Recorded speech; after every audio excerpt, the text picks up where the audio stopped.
Hello, everybody, far and wide, and welcome to this forum that looks back in time. Courtesy of Casa D18 Studios, we hope you enjoy what's being called Throwback Thursday. Over the coming weeks, months, and hopefully years to come, we hope that you will enjoy us opening the vaults and archives to look back at some of the most unique content across all of our platforms, whether it's Casa D18 Studios, the Jeff Meacham Network, NoDQ.com, my Sybil YouTube channel, The Sybil Man's Brand, and of course, FTW Productions, hosted by James Hebert at jhebertside95. It basically is just going to offer you a ton of classic content. So with that being said, buckle up, have fun, take a seat, just enjoy life and enjoy wrestling and enjoy what this Throwback Thursday has in store for you. And again, I hope that you stay tuned for many more that hopefully will come too.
And now, preview time.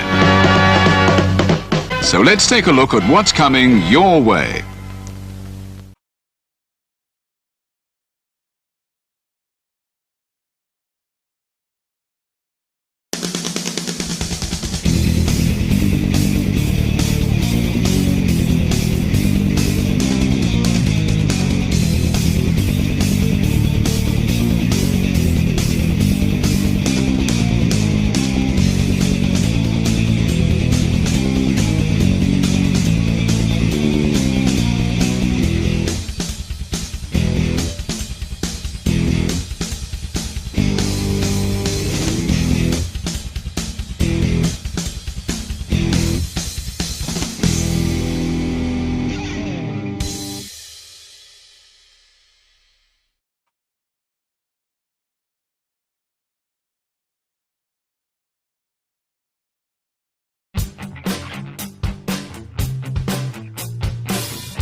Casa D18 Studios, an affiliate of the Jeff Meacham Network, Multiverse of Media, proudly presents this retro content from NoDQ.com.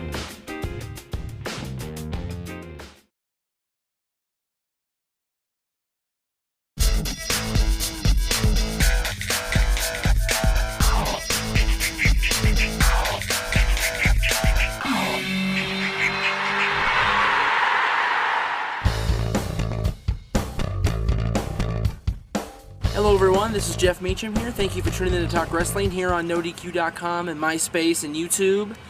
I'm not my usual chipper self today, and I'll tell you why. Well, a couple things. First of all, I'm gonna say this slow so you can understand it, okay?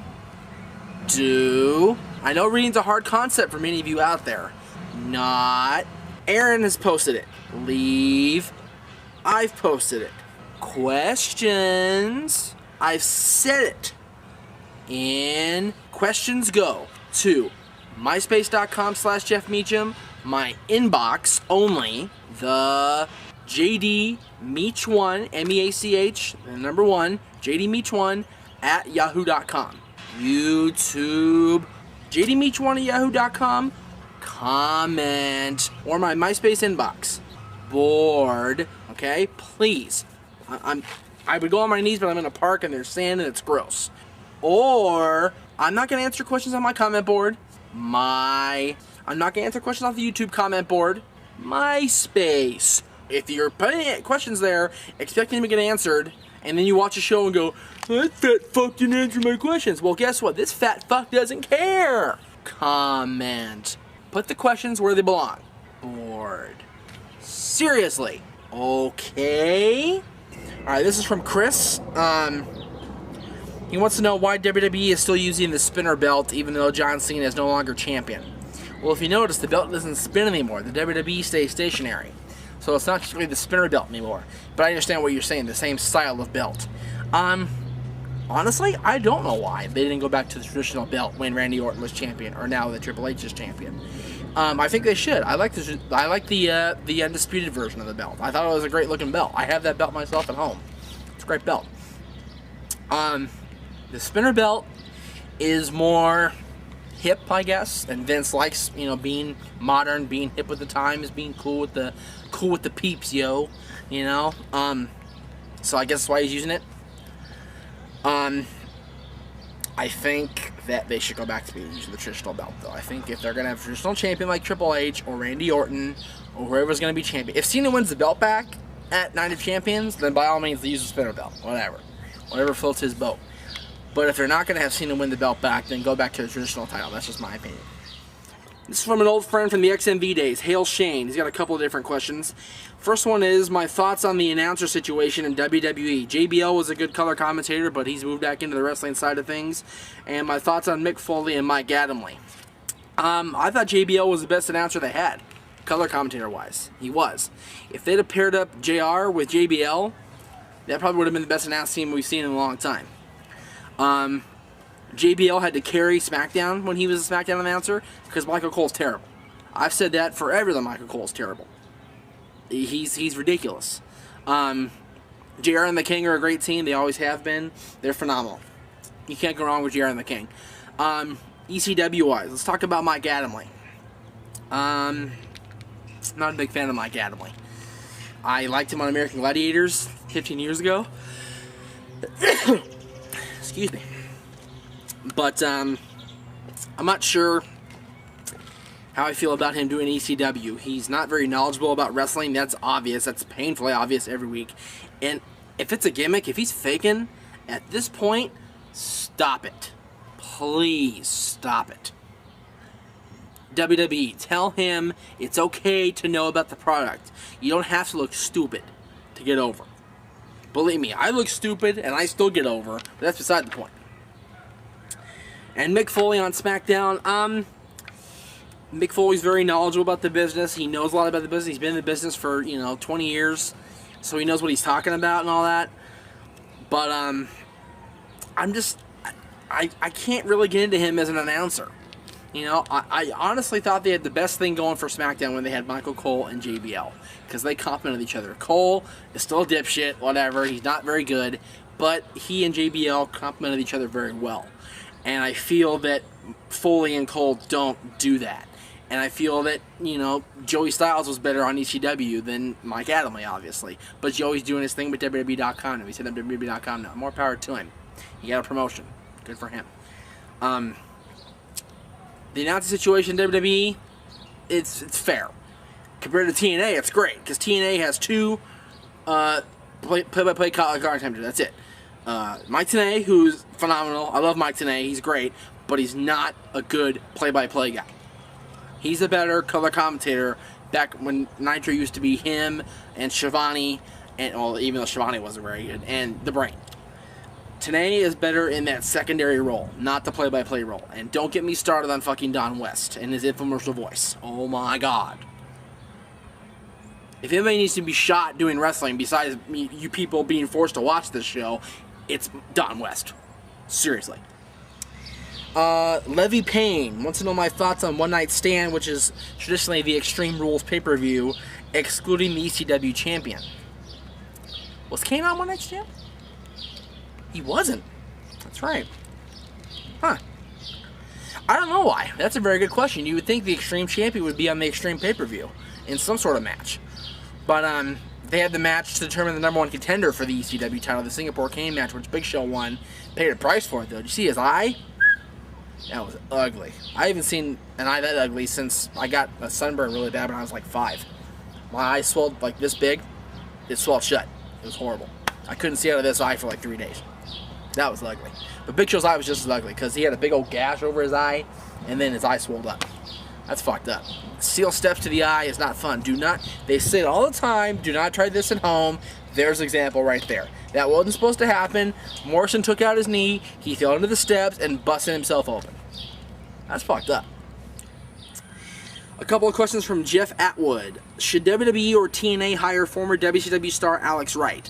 For those of you who don't remember Alex Wright from about, he last appeared about 8 years ago on WCW television, right before the end of WCW.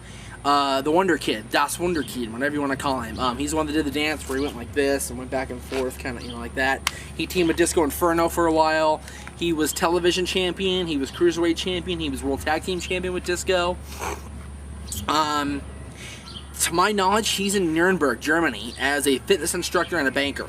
So I don't think you'll see either company hire him back to wrestling. I know he has, I guess he has a wrestling school in Germany called The Right Stuff. For Alex Wright, The Right Stuff. But I don't see him working for the WWE or TNA in the very near future at all because he's in Germany. And Jeff Atwood also wants to know my thoughts on David Arquette being WCW champion. Oh, I've been waiting for this one. I've been waiting for this one for a long time. Honestly, at the time that Arquette was champion, WCW was on its deathbed, and that's the truth. Despite what Vince Russo will tell you, despite what the guys working for WCW at the time will tell you, there was no hope for WCW by that point. There was no hope in '99 for WCW. 2000 was just more nails on the coffin. David Arquette being champion was what it was. It was a opportunity for WCW to grab some mainstream publicity, negative or not, because Russo will tell you there is no such thing as bad publicity, and that's true to a certain extent. I like the fact that he donated his check to the families of Owen Hart and Darren Drozdoff and Bobby Duncan Jr. and Brian Pillman. I thought that was cool. I think that he made a better champion than a lot of guys did in the dying days of WCW. He had more credibility as far as being a person, being a genuine human being, than a lot of those guys working for WCW did. And the guys who are working for TNA or WWE now that used to work for WCW do. That's my opinion. Daft Partier. Alright. Wants to know, will Jeff Jarrett ever return? There was talk he was going to be at Sacrifice. And he wasn't on the pay-per-view. He was there, obviously, but he wasn't on the show itself. I think Jeff Jarrett's time in front of the camera has come to an end. And I think that's okay. Jeff Jarrett accomplished a lot as a character. He was USWA champion a couple times, multiple times. He was WWF Intercontinental champion, European champion, and tag team champion with Owen Hart in Owen's last days with us. He was WCW champion a few times. He was US champion a few times. He was NWA champion, I believe, 6 times. Makes him a 10-time champion. I think he's a 10-time world champion overall. 6 NWA, 4 WCW. I'll have to check that. But the guy lost his wife last year, and that's got to be harder than anybody. I can't imagine losing a member of my family that's so close to me like that, and being able to go on performing in front of the people. I applaud him for coming back at one point and doing the feud with Robert Roode and coming back and helping out Eric Young when he did. But I don't think he's going to be on camera anymore, and I think that needs to be okay for the Jarrett fans. I think Jarrett fans need to realize he's gone through a lot, and he needs to have a break, and that's okay. Adam and our buddy Greg Cherry want to know about the draft. Will the draft be a good thing or a bad thing, and who will benefit from the draft? The draft is always a good thing. It always shakes things up. In WWE, it always gives talent a chance to move to the different shows, and it gives them an opportunity to be showcased at a different stage. It's still WWE stage, but it's a different platform as far as Raw, SmackDown, or ECW. As far as who will benefit, it really depends who gets drafted, who moves where. I will answer that question better after the draft is over in a couple weeks, because you'll get a better sense of who's drafted. You'll see who's drafted on that episode of Raw, and we'll find out who goes where, and I'll be able to answer that question a lot better. So I will keep that question, Greg Cherry, on the pad right here, and when the draft is over, I will come back to it, I promise. Last one today is from Half Man, Half Amazing. No, it's not MVP. The guy's name is just Half Man, Half Amazing. You guys in your MySpace names love it. My name's just Jeff Meacham. You know, Aaron's just NoDQ.com's Aaron Rift. That's... whatever. Considering the crappy product being presented by WWE and TNA and fans feeling nostalgic toward WCW, do you think WWE would ever revive WCW as a fourth brand? Well, there's a similar question I'm gonna do on the next. You know, I'll do it this show. From Myth Unrateable about WWE reviving WCW instead of ECW. No, I don't think that's a good idea, and I'll tell you why. For 4 years after the death of ECW, the people were still chanting for ECW. People still wanted to see ECW matches. They wanted to see ECW wrestlers like the Sandman, like Rob Van Dam, like Tommy Dreamer, like Balls Mahoney, like Sabu, and all those guys. They didn't want to see WCW because WCW left a sour taste in their mouth. The last 2 years of WCW were terrible. 99 and 2000 and the beginning of 2001 were absolutely terrible. And if I was WWE, I wouldn't revive WCW because everybody remembers WCW as a dying name, as a dying product. If they were to revive, if they would have bought WCW in 98 or 99 and had the invasion then, they could have done something. But the problem with WWE buying WCW was they bought it in 2001. They bought 24 contracts with it, the top of which being Booker T. They didn't sign any of the big names. They signed DDP later, but they didn't sign Goldberg or Hogan or Flair or Scott Steiner or Kevin Nash or Scott Hall or any of those guys that made WCW what it was. And WWE fans remember WCW as being owned by Shane and Stephanie. See, the fans are cheering for WCW, but that's not the case. They don't want WCW back. I'm kidding. There's a school right over there. They're having fun over there. I'm not playing with little kids, by the way, Mike or Dusty. I'm not. The kids are way on the other side of the town, but they're just right down the hill so you can hear them. I'm not playing with little kids, I promise, if you will. Anyway. WCW was a dying product when WWE bought it, and reviving that product would be a bad investment for WWE. The fact that they revived ECW and have killed it off pretty much by making it another WWE brand and not be ECW was a bad idea too. I think they have enough roster to go around for 2 shows, not for 3. Tyler, among many, wants to know about The Undertaker's return. The big rumor right now, if memory serves, is he'll be back in time for the wedding. But I'm not entirely sure about that. That's the big rumor, is that he'll be back in time to disrupt Edge and Vicky's wedding on July 11th or whatever it is on SmackDown. Which makes sense. He should. He shouldn't be banished. I think it's a stupid storyline. If he's hurt, that's cool. Give him time off. That's great. But, you know, honestly, Undertaker, I love Undertaker. He's one of my all-time favorites, if not he's my current favorite right now in WWE. He has been for the past couple years. But at what point do you sacrifice your health in order to continue to go? Undertaker's been hurt more often than he's been healthy the last 4 years. He's constantly taking time off to heal up injuries, and I think that by WrestleMania 25 in Houston, Texas, which is his hometown, will be his retirement WrestleMania. If he comes back sooner than that, great. If he beats Edge's ass and gets the world title back, great. If that plane stops making noise, even better. I can't even see because there's trees above my head, but the plane's up there. God damn it. I don't know. Undertaker should retire, but he won't until the time is right, and I think the time will be right by WrestleMania next year. So we'll see. If you guys want to see Jeff Meacham live and in person, I don't know what I'm going to be doing this Saturday at Epic War in Newhall, the American Legion Hall, Post 507, at 24527 Spruce Street, the corner of 11th and Spruce in Newhall. Just take San Fernando Road off the 14 freeway, heading north, off the 5. But I will be there in some capacity. 8 teams of 3 will be competing in a 3-man team tournament to crown the first ever Epic War Tag Team Champions. Here come the kids, if you will. And in addition to that, there's going to be a triple threat match, a 3-way dance for the Epic War Championship.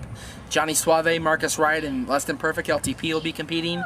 And in an I Quit street fight where there's no DQ, no time limit, falls count anywhere, and fans supply the weapons. My boss, Gary Yap, who's been on this show before, the special edition of Talk Wrestling we did with Gary Yap's website, will face the modern-day warrior, Charles Mercury.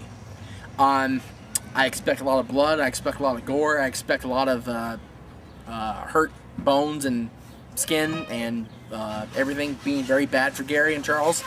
They're both going to get hurt, no doubt about it. And the kids are after my show. I hate kids. I love my son, but I hate kids. Now, I got an email on MySpace from somebody who was defending me, and I appreciate that. Again, people are commenting about my weight. It's a very simple solution. I go to the gym, I hit the weights, I hit the treadmill, I do everything I can, but I'm fat. If you don't like the fact that I'm fat, if you don't like the fact that I wear a baseball cap, if you don't like the fact that I wear wrestling t-shirts, or my sunglasses, or my little Bluetooth here because I have to wait for a phone call from my house wondering if my baby's okay, don't watch the show. That's simple.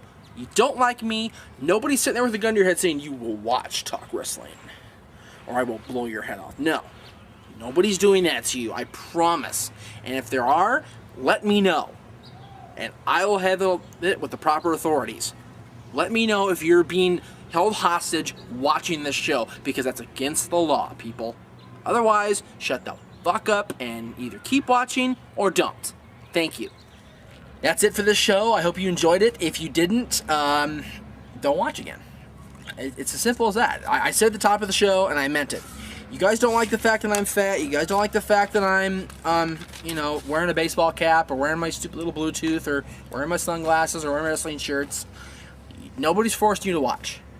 But I appreciate you if you do enjoy the show. I appreciate you going to NoDQ.com and reading all the news and updates from there. I appreciate you going to my MySpace in my inbox and leave me questions, or my Yahoo email and leave me questions. But for those of you that can't understand that, fuck off. And again, that's just my opinion. See you next time.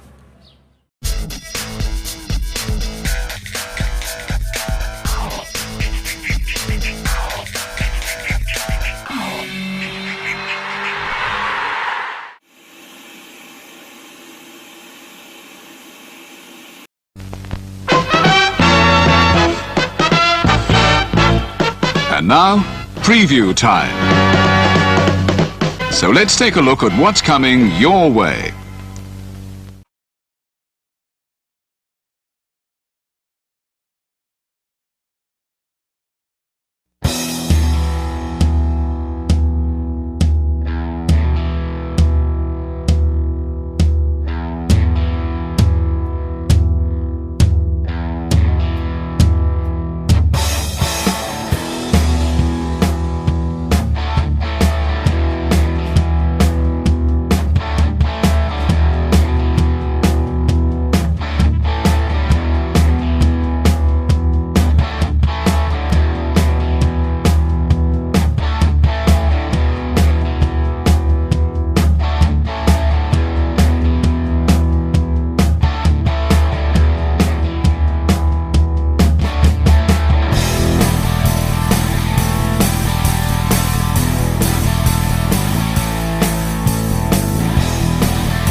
The Casa D18 Studios, an affiliate of the Jeff Meacham Network, Multiverse of Media, proudly presents this retro content from the Casa D18 Studios.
Welcome, ladies and gentlemen, to this week's installment of the Renegade of Wrestling. I am your host, the Renegade of Wrestling, J.J. Williams, and I have brought with me on this week's installment none other than Jeff Meacham. Yay me.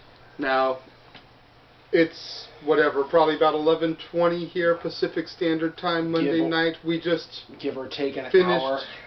We just finished watching Monday Night Raw because we're not like those with satellite TV or some of the better cable companies, so, you know. By the way, those of you with satellite TV, those of you that live on the East Coast and are on my goddamn Facebook wall, and mine, and JJ's, can you all just take a little breather and realize that those of us that are on the West Coast and can't afford satellite TV have been getting... Seriously, I didn't tell you this. I knew every single thing that was going to happen tonight before we even got on the air at 9 o'clock here. I knew from the get that John Cena was going to become the WWE Champion. I knew from the get that CM Punk was going to walk out there tonight. I knew everything.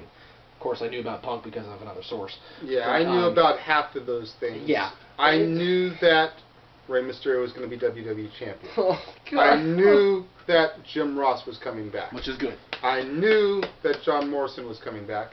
And I knew that CM Punk had returned. Yeah. Not even through your source, because one of our fans, in fact, the Lady Killer's ex-wife, posted on Facebook. What was the name of that song CM Punk came out to tonight? Anna, is called The Cult of Personality by Living Color. Look it up. Yeah. Which, by the way, he gets a song change, which is fucking epic in and of itself, because I love This Fire Burns, but it was time for a change. And if what we're hearing is true, excuse me all the hell, if what we're hearing is true, and this is going to lead a cult of people into WWE to help take over, more power to it, dude. Right. Because we'll see Colt Cabana in this cult, we'll see the KOW in this cult. That's right. Shit. Bring Brian into the fold over from SmackDown. Evan. And Matt Sydal. You know what? I'm going back on that one, too. Evan Bourne is slave name now, too. Matt Sydal. Okay. Matt Sydal. So anyways, we're going to get into what we just saw on Monday Night Raw. You pretty much heard it down the first couple minutes here. Seriously, what a disaster area. But there's some things we want to get more in depth into. First of all, Rey Mysterio versus The Miz. Okay? The Miz was what he says he is. The most must-see champion in recent history. And you jobbed him out to a 5'4" nothing. Rey Mysterio... I get it that Rey Mysterio sells merchandise. Mm-hmm. I get it that he attracts the same kid dynamic that John Cena does. And even attracts the Latino dynamic. But seriously, Rey Mysterio is a joke to the WWE title. And in the process of winning the WWE Championship, I know, it sucks to say. he made the big goal, the World Heavyweight title, meaningless. Yep. You know why, kids? Let me tell you why, kids. It's howdy doody time for a minute. Because he went in the back, high-fived everybody, including Beth Phoenix, who you know is more going, there's some real ones in my house. And the refrigerator right next to the kitchen. Yeah, the refrigerator next to the kitchen sink. What the hell is it doing here? And he went on the camera and he said, for all the months and years I've been on the road away from my girls and my girl and my boy and my wife, Daddy's coming home. This time he's coming home with the gold. You're a 2-time world champion, you stupid, ignorant midget. You made the entire World Heavyweight Championship meaningless. The one that Triple H made something. The one that Batista, I'll give Batista this, made something. The one that guys like CM Punk and Jeff Hardy and Chris Jericho a couple years ago made something. Now that belt has been going back and forth the last 2-3 months with Christian and Orton in a fucking blow your head off feud. And now Ray just totally just put the final nail in the coffin and buried it in the sand. You stupid, ignorant midget. I completely agree. I've been anti-Mysterio since around the time he got his first title. Mm-hmm. When he started accessorizing Eddie Guerrero armbands with his costume. Mm-hmm. So to see Rey Mysterio take that strap, it pissed both of us off. Safe to say. And I'm sorry, for those of you out there, are we complaining too much? Is JJ complaining too much and trying to get himself over as a result of it? I'm sorry, but it's true what he's saying. It's true what I'm saying. Go ahead, Jay. That brings us to the second match of the night, which was Dolph Ziggler versus... I've been writing so long on Rey Mysterio. I remember who the hell Dolph faced tonight. Oh, it was Evan Bourne. Matt Sydal. Thank you. Matt Sydal. Evan Bourne. That's right. And I'm sorry, Matt. Yeah, sorry, Matt. Yeah. Granted, in a perfect world, this would be a great match, and it'd be a high flyer versus a technical guy. But you know what? If they're pushing Dolph where they need to push Dolph, then what happened should have happened. Dolph just owned him. Yeah. And whatever. Then you had... Okay. I get that Keystone Light is a sponsor of a PG show. Why, I don't know. But to have the guy appear in gimmick and tattoo a Bella Nikki so she's shown apart from Brie. I can't remember the damn Bella's names. That's so fucking little I think of those two broads. And then to have him be written out of the show as a result of having to go get the paint off. And that's how we get to see Melina tonight. Yeah. And freaking Melina and Maurice versus Kelly and Eve. Barbie and Wonder Woman. And I don't even know how this match really ended. I mean, we know that Kelly and Eve won because somebody wouldn't press the live button on the remote, so we don't know who scored the pinfall, who got beat, because if Melina is the one that got pinned, I'd even have more venom to be spewing out right now, but I don't know. I could give fuck all about that match. I even give fuck about Melina. They booked her into such oblivion. This is true. I really don't care. And the fact that I rewound because I saw Triple H and R-Truth on the screen, what are they going to say? Oh, it's just a backstage little talk. We couldn't even hear what they said. Which leads us into Triple H's State of WWE address. The exodus of Michael Cole. At least for now. Out of the announce booth, at least for now. At least for tonight.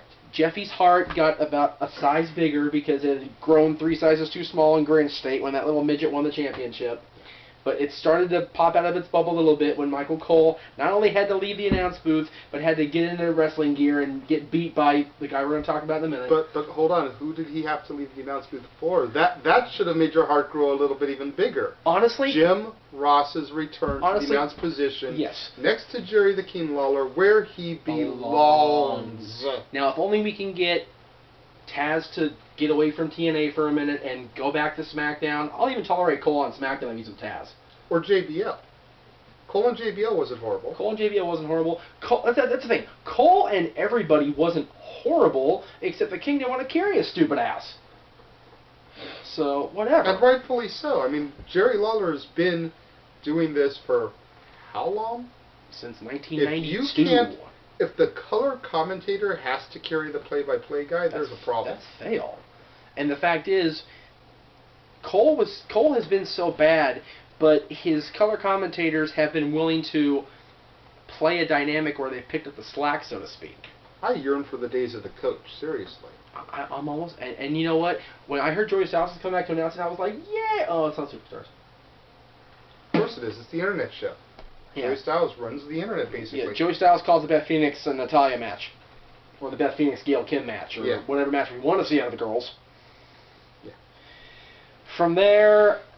Kofi and Alberto Del Rio again. Why? Kofi got the upset in the title tournament. Alberto doesn't need this shit. No. Alberto doesn't need to beat Kofi. It is his destiny. Although at the end of the show, now we know what the hell is going to be here at SummerSlam because his destiny is all tore up in the air now. Yeah. But we'll get to that in a minute.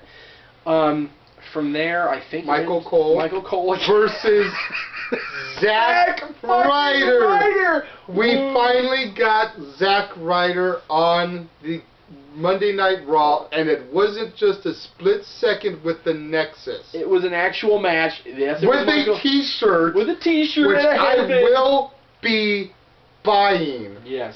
Zach, if you watch our show, Cobroskis of the Week. Right here. Seriously. Woo, woo, woo. You know it. Please, Zach. Zach, he'd spike his hair, but he doesn't have any. His woman shaved it off for him. Although we can spike the boys' hair. Yes, we always do. We spike it so high we got him on rides he shouldn't be on. That's how... That's right, dude. That's right. Anyways. We committed crimes against Disneyland. The main event. It's the main... If you want to call it that. It was the main event. Rey Mysterio I think what giving the title defense to John Cena. Now, I understand that a lot of people are pissed off, including you, and we did tape an episode that did not make air because of multiple errors. Yes. Where this gentleman here said he was back in the C Nation, he was back on top with him, and if Cena pulled this crap again, he was going to flip the bird. And sure enough, he's sitting at the camera doing this. And luckily, the hat's out here for him to burn, because I actually want that hat. I really do. I am willing to give Cena one more shot. Only because I didn't want Rey to be champion as much as you didn't want him to be champion. Exactly. But my point through all this to Jeff and to AA cameraman Austin and to J Rolls was, you've got 50 guys in the locker room. Why is John the one to get this match? I understand that when Punk won and left with the title, Cena kind of didn't get his rematch and got fucked out of that. BOOHOO. Save it for a fucking pay-per-view.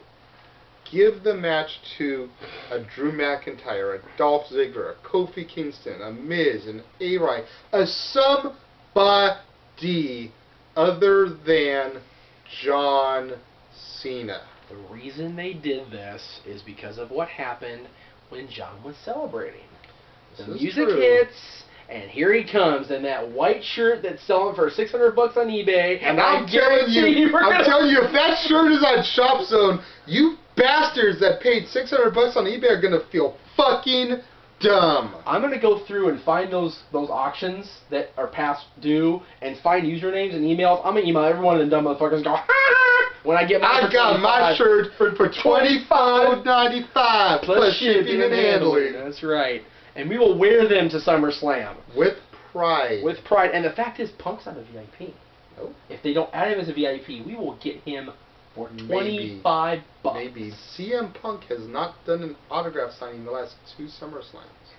That's true. Now, it would behoove them, before we get into you and CM Punk and autographs, it would behoove WWE to throw him out there with the general admission public, because the fans would line up in droves. The backlash. Wait till you see the line for Alberto Del Rio. Yeah. The backlash to that would be, if Punk's line is so long, everybody else is getting shunned. Exactly. There's no lines for anybody. But that would prove Punk's point all along. True. He is marketable. Yep.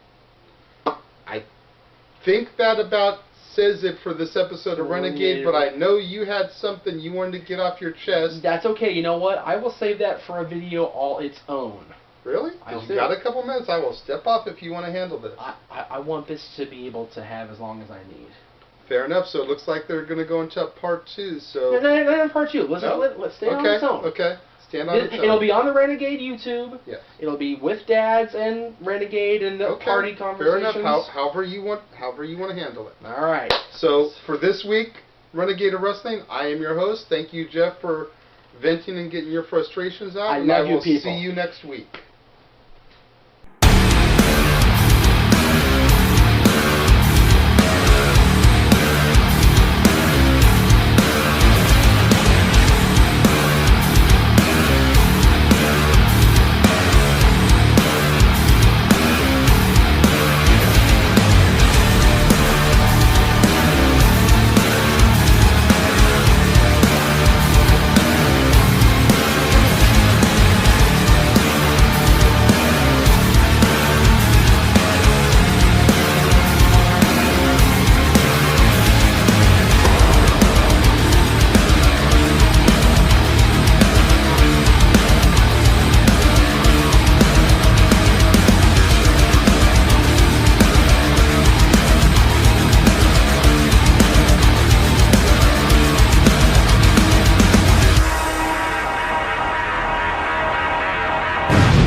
And now, preview time. So let's take a look at what's coming your way.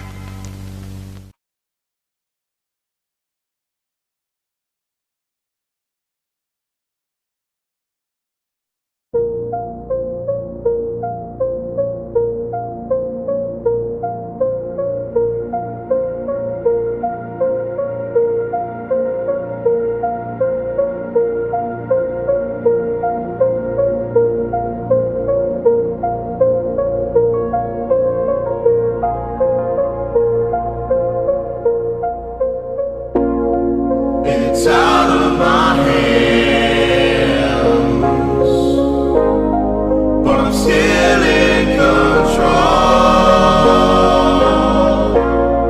It's out of my hands. You can never take away the power of my soul.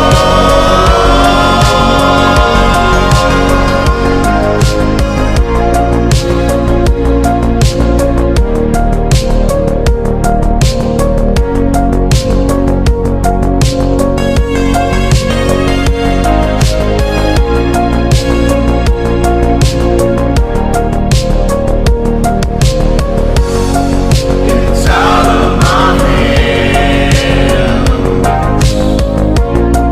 but I'm still in control. It's out of my hands.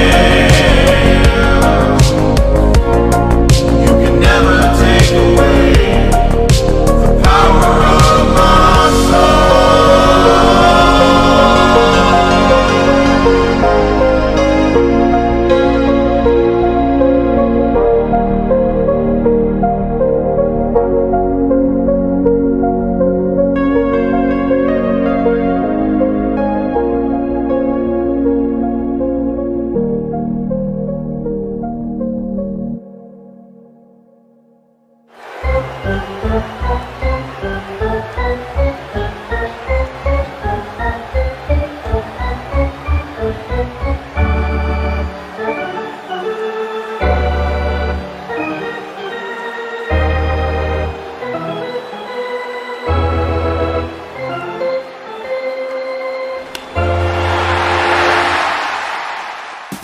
Scan the QR codes to see what's upcoming for FTW Productions and what's available on demand right now. Owen the Talkinator Studios series premiere of Owen and AJ Talks. Welcome to the FTW family, Zero Miller. Shared experiences re-airing on the new FTW main hub. All Retro Wrestling Review Series videos on demand and upcoming. The Wrestling Rundown makes its return, available now on demand. Fantasy Booking Series video, If Goldberg Stayed in WWE in 2004. Pride CAW Supercard by Zero Entertainment. all of a simple man's brand Simply Predicting panels. Simple Bracketology season premiere covering the G1 Climax 33. AEW Spark, WWE Aftershock, every show week by week. Indy Force episode 26, available now on demand. Jeff Meacham Network, all watch-along events. AEW Double or Nothing Dynamite Go Home Show Watch Party, available now on demand. A Simple Take, WWE Simple Takes featuring Casa D18 Studios. Super Mario Bros. Z voice acting, episode 3 coming soon. Breaking news, ATW View Impromptu, WYW Intro and Immortal Stream. Wrestling with Idiocy episode 8, fast food and restaurants discussion. Plugs have concluded. On to the video.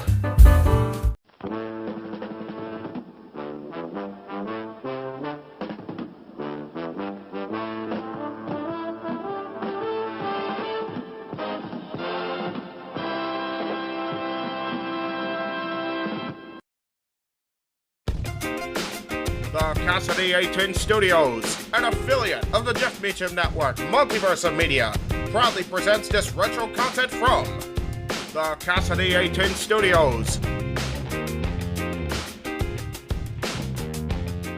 Shall we begin?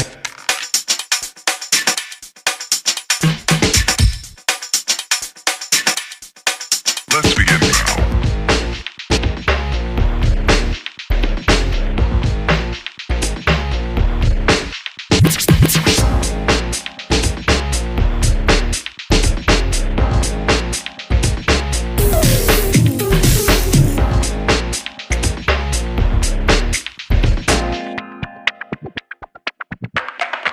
Let's begin now.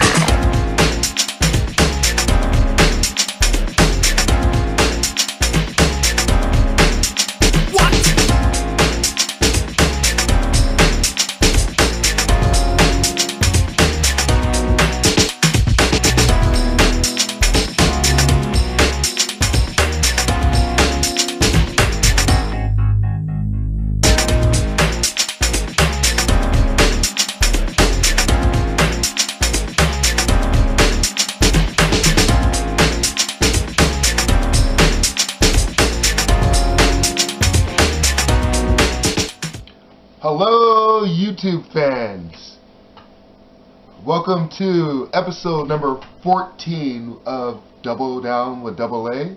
Of course, I am Double A, along with Renegade of Wrestling, J.J. Williams. But of course, you already knew that. Well, This is the first episode of 2013, sir. Yes, Congratulations. Yes, it is. I know. I've been gone for a while. I think last time I was, I showed my face around here was Halloween. I'm still not showing my face, but Halloween's over. You can take the mask off. There's a reason why I'm wearing the mask. You know that. Oh, okay. Well, tell them. I know. Yeah. Well, you told me in the green room. So today we are talking about the worst, shit-tastic, spectacular. Spectacular. Yeah. Okay. Fuck ass that could go suck a fuck wrestling gimmicks of all times. Did I diss them enough? I think so. Yeah. Okay. In no particular order, I just kind of just threw a bunch of shit up there at random and shit like that. And shit. Hence the mask, gimmicky, So the fact that these are spectacular, shit-tastic gimmicks, is that why you're wearing a Detroit Lions mask? Fuck you. Because they are spectacular and shit-tastic, or at least this past season they were. What'd they do? 3 games all year? 4. Shut up. Damn it. Let's see. On this list I have, and yes, a lot of people are going to be like, yes, hooray, he said it. The Red Rooster, a.k.a. Terrence Taylor, Terry Taylor, whatever. I mean, great wrestler. I mean, had some great skills, but damn, that gimmick just destroyed his WWE career, WWF career at that time. I mean, and hell, his finishing maneuver was a good finishing maneuver, but what they named it, the cock of the walk.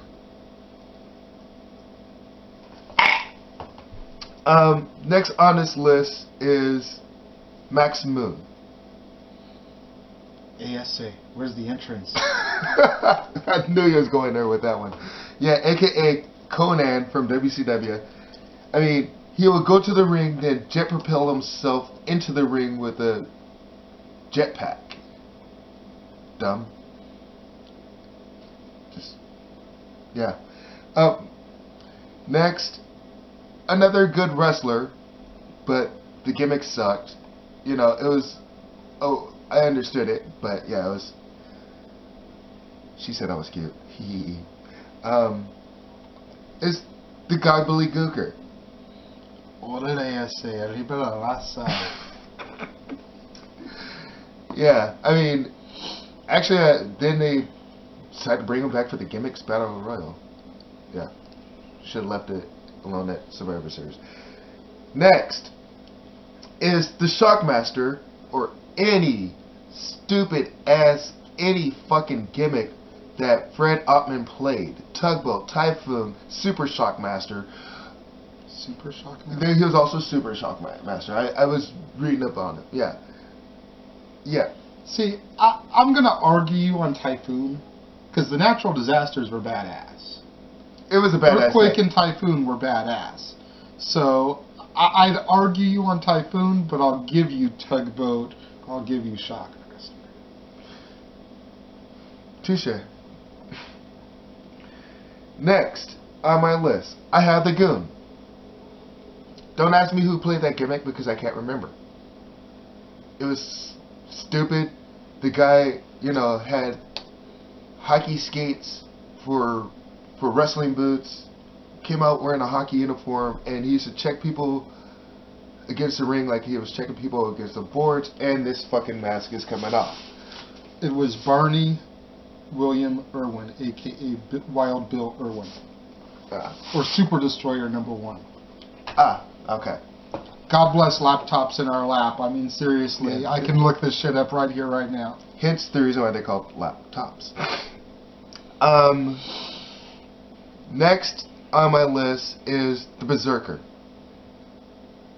Huss, beat you up, throw you out the ring, then he'll take back bumps for the next 10 seconds while you're being counted out. I never understood it. Yeah. I just, what the fuck were you thinking, Vince? Dean Douglas, aka Shane Douglas, who is another The franchise. great gimmick, by the way. Shane Douglas, great wrestler. But Dean Douglas, the blueprint for Matt Striker. I give this match an A. Whatever. Next, Duke the Dumpster Drozy, or the Garbage Man, or whatever you want to call him. Whatever you. No words can describe how bad it sucked. Yeah. Moving right along. Dude looked like an extra from the Charlie Sheen and Emilio Estevez Men at Work movie. Oh! Next on my list, I have Big Bully Busick, managed by Harvey Whippleman. Is it just me, or does Harvey Whippleman seem to have like the shittiest gimmicks as his charges? Psycho Sid wasn't a shitty gimmick. Shitty wrestler. True. Well, he managed the Brooklyn Brawler for one night. Shitty gimmick. Brooklyn Brawler is fucking awesome. Awesome wrestler. Shitty gimmick. Yeah, touche. Yeah, this guy would come out wearing like a striped sweater, a hat, and I think he'd be puffing on a cigar. No, I'm sorry. After each match, he'll take Harvey Whippleman's cigar, stick it in his opponent's mouth, and give him a face buster on the mat. And you know, Bobby Heenan would always ham it up, say, "That goes to prove that smoking can be hazardous to your health." whatever.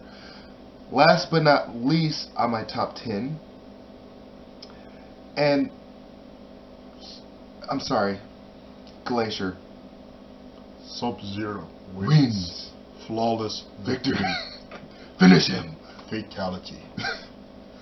He had Friendship.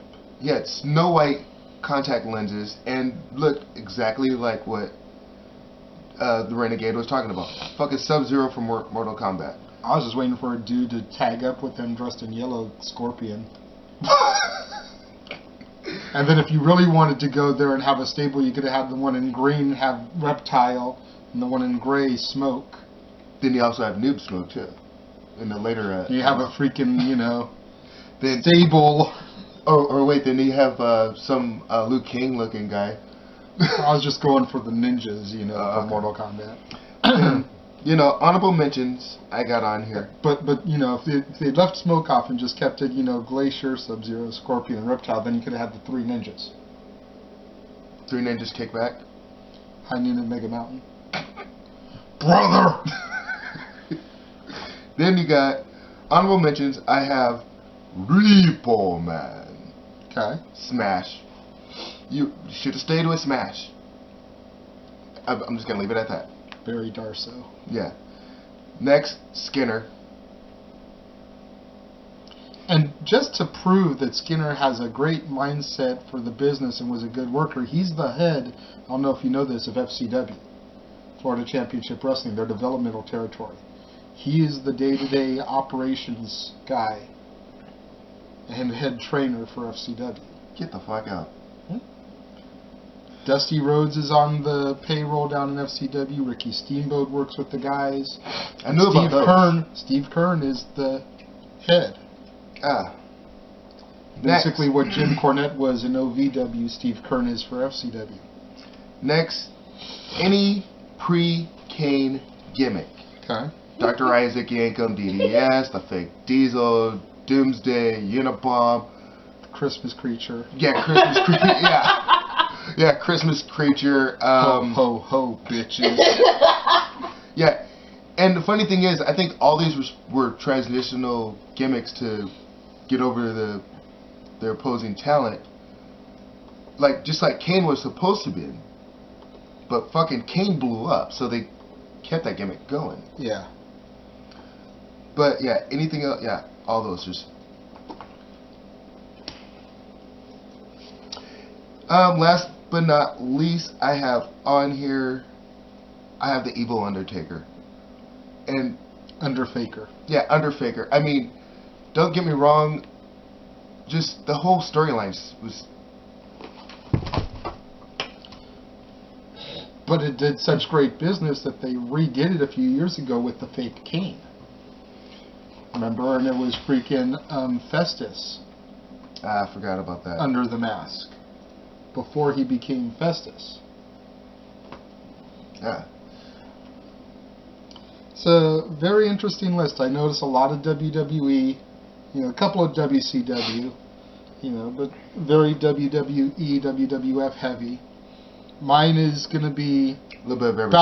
About the same. I've got a little WCW. I've got even one from TNA in here. I tried to go with the ones that I've actually seen on TV or pay-per-view or videotapes that I've done homework on because, I haven't been a wrestling fan as long as some people. So there's some there that I left out because I'm not that familiar with, like Duke Drosy or The Goon or whatnot. Understandable. Number 10 on my list is Saba Simba. Oh, shit. I forgot about him. Wow. Tony Atlas, great wrestler. Trying to make money off of the hype of the Lion King. Pretty much. Saba Simba. Yes, I went there. Number 9, a more recent failed gimmick, Pirate Paul Burchill. Ah. Paul Burchill had discovered that his roots trace back to the infamous pirate Blackbeard. And he started coming out very a la Captain Jack Sparrow. Really? Looking with the cheesy Pirates of the Caribbean knockoff music as in his entrance theme. again, just as much as Saba Simba was a ploy to make money off the hype of The Lion King, Pirate Paul was a big ploy to make money off of the hype of Pirates of the Caribbean. By this point, I think at least the second movie had come out. Not quite sure if the third one had come out yet or not. But Pirate Paul Burchill was horrid. No. And they had him teaming with William Regal, too, which just drug Regal down. No, the WWF did that about 18 years ago with Pierre from the Quebecers. Mm-hmm. They repackaged him into Jean-Pierre Lafitte because he discovered that his great-great-grandfather was a pirate or something like that, and he wanted to live onto their... Arr. Yeah. Arr. Yeah. Number 8 on my list is an entry from WCW, Ed Ferreira as Oklahoma. Wow. Wow. The complete shoot-off on JR. They even drug Dan the Beast Severn into it. Wow. Which was one of JR's good friends. Although Oklahoma did capture the Cruiserweight title, it was still just a horrid gimmick.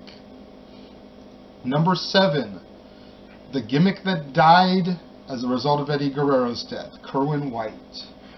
Wow. Kerwin White. Chavo Guerrero as a preppy white person. He even had a very young, not quite blown up yet, Nick Nemeth, a.k.a. Dolph Ziggler, as his caddy. Mm-hmm. They would come riding to the ring on a golf cart. He had the sweater around his neck and the polo shirts, the whole nine, bleached his hair blonde. He was trying to get out of Eddie's shadow and establish a name for himself without being Eddie's nephew. So I give him credit for trying, but that was a shitty gimmick, and the Eddie Guerrero Tribute Raw is the night that gimmick died, because he came out as Chavo Guerrero and never went back. Number 6, TNA entry, Little Petey Pump. For whatever reason, they felt the need to turn the Canadian Destroyer Petey Williams into a Big Papa Pump Scott Steiner clone. They gave him the chain Nash headdress. He got even more cut and defined. Did he bleach his beard and mustache? Yes, he did, and his hair. Petey is why I don't watch that shit. Petey Williams is a fantastic wrestler. His career has not been the same since then. He hasn't even been in TNA since then. But they turned him into Little Petey Pump, and I went livid, because I love me some Petey Williams. Canadian Destroyer, in my opinion, still the greatest finishing mover ever. Ever. Number 5, the first repeat that you had, I believe, Bastion Booger. Actually, he was not on there, but... Oh, okay. But I remember you mentioning him when we were in the green room talking before we got in front of the freaking 2-week-old Christmas tree here and, started filming, but... I meant to mention him, but yeah. Bastion Booger, a man that large, should not be wearing a diaper by any means whatsoever, looking like Baby New Year and shit. Yeah. And the thing is... And then they freaking went and gave birth to Baby New Year this past week on Raw, when Mae Young gave birth to Hornswoggle. I heard about that. At least it wasn't the other hand. I sat there at the Lowdown Radio green room watching Raw, and I told everybody that if Mae Young gives birth to another hand, I am not watching Raw anymore. Thankfully, at least it was a real person. Yes, it was a 30-something-year-old midget, but at least it wasn't the other hand. Or what if it was a flat this time? Oh my god. Or a rubber chicken. No. Oh. Number 4 on my list, Harry Beaver Cleavage. Oh. Thrasher from the Headbangers had an injury, I believe it was his knee. They needed to do something with Mosh while Thrasher was rehabbing, and they turned Mosh into Harry Beaver Cleavage.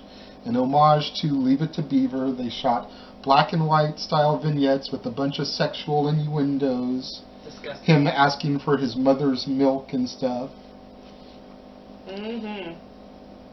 It was so bad that he came out one week and did a shoot on it and just completely killed the gimmick. Similar to what Dustin Runnels did in WCW when he killed the gimmick of 7. They had spent all this time hyping it. I think Harry Beaver had like one match. And then he came out and was just like, this is some bullshit. Number 3, Naked Midian. Who wanted to see Phineas Godwin? Oh my Godwin. Oh jeez. Wearing a fanny pack, a pair of boots, and a thong, and nothing else. The same guy that became the European champion is like, Shane, can I have this belt? I need a belt to hold up my pants. Naked Midian was so horrid. The only thing I ever really liked about Dennis Knight was his Doc Holliday tattoo on his arm. Nice. Number 2, the Gobbledygooker. You know, all that hype spent, you know, promoting it, and then for it to just be nothing, really. It was so bad. Granted, I wasn't really watching there, but I've seen enough video on the topic that I can, you know, speak on that. And the fact that there was a Guerrero in there, it's like, unless your name is Eddie, WWE just seems doomed to want to kill Guerreros off, because Kerwin White for Chavo, freaking the Gobbledygooker for Hector, you know, look at what they did to Vicky for a while there. Excuse me! Well, she still does that, never mind. You know, Vicky is slowly starting to turn around, but for a minute there when she first debuted, they were doing her something dirty too. And my number 1, the Shockmaster. A freaking Stormtrooper helmet, spray painted with silver glittery spray paint. Can't even crash through a fucking walls right. I think it was Dusty Rhodes doing the voice for it, or Arnold Ole Anderson was one of them, just sitting there in the backdrop doing the voiceover for it. I was like, oh my god. I remember watching the round table with, you know, and Dusty was talking about how god awful that was, and how everybody in the backstage area was just rolling during that segment where he crashed through the wall and the helmet falls off and he has to pick it up and put it back on before anybody noticed it. Too bad it was on camera anyway. Yeah. And it was just horrible. I mean, the whole thing, I think it could have been okay if they delivered it better. Maybe lose the Stormtrooper helmet and just... Yeah, it was Ole Anderson doing the voice of the Shockmaster. And I think Ole Anderson was fighting so hard to keep from breaking kayfabe from laughing so fucking hard when he was... And you, Sting. You know, whatever. Or was it... It was just bad. Yeah. But anywho, that's my top 10. Yeah, I need a tasty beverage and a red Solo cup to wash that down. I'll fill you up, red Solo cup, let's have a party. Yeah. On that note, what do y'all think? Leave your video responses, leave your comments right here. Tell us your worst gimmicks. Give us your opinions. Until next time, I'm Double A. I'm the Renegade of Wrestling, JJ Williams. And we are out of here.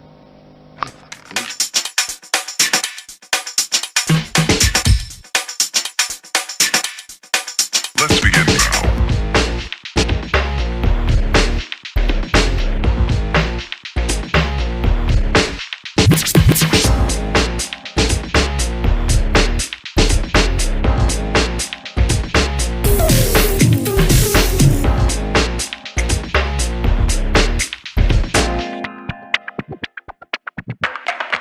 Let's begin now.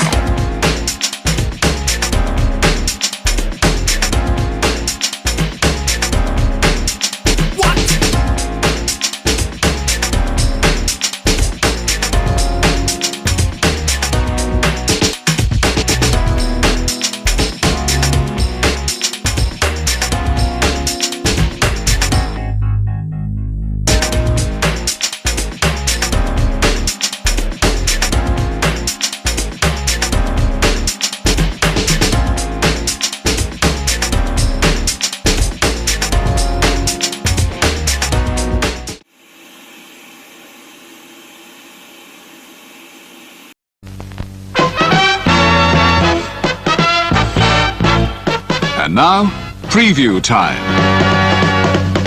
So let's take a look at what's coming your way.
The Casa D18 Studios, an affiliate of the Jeff Meacham Network, Multiverse of Media, proudly presents this retro content from NoDQ.com.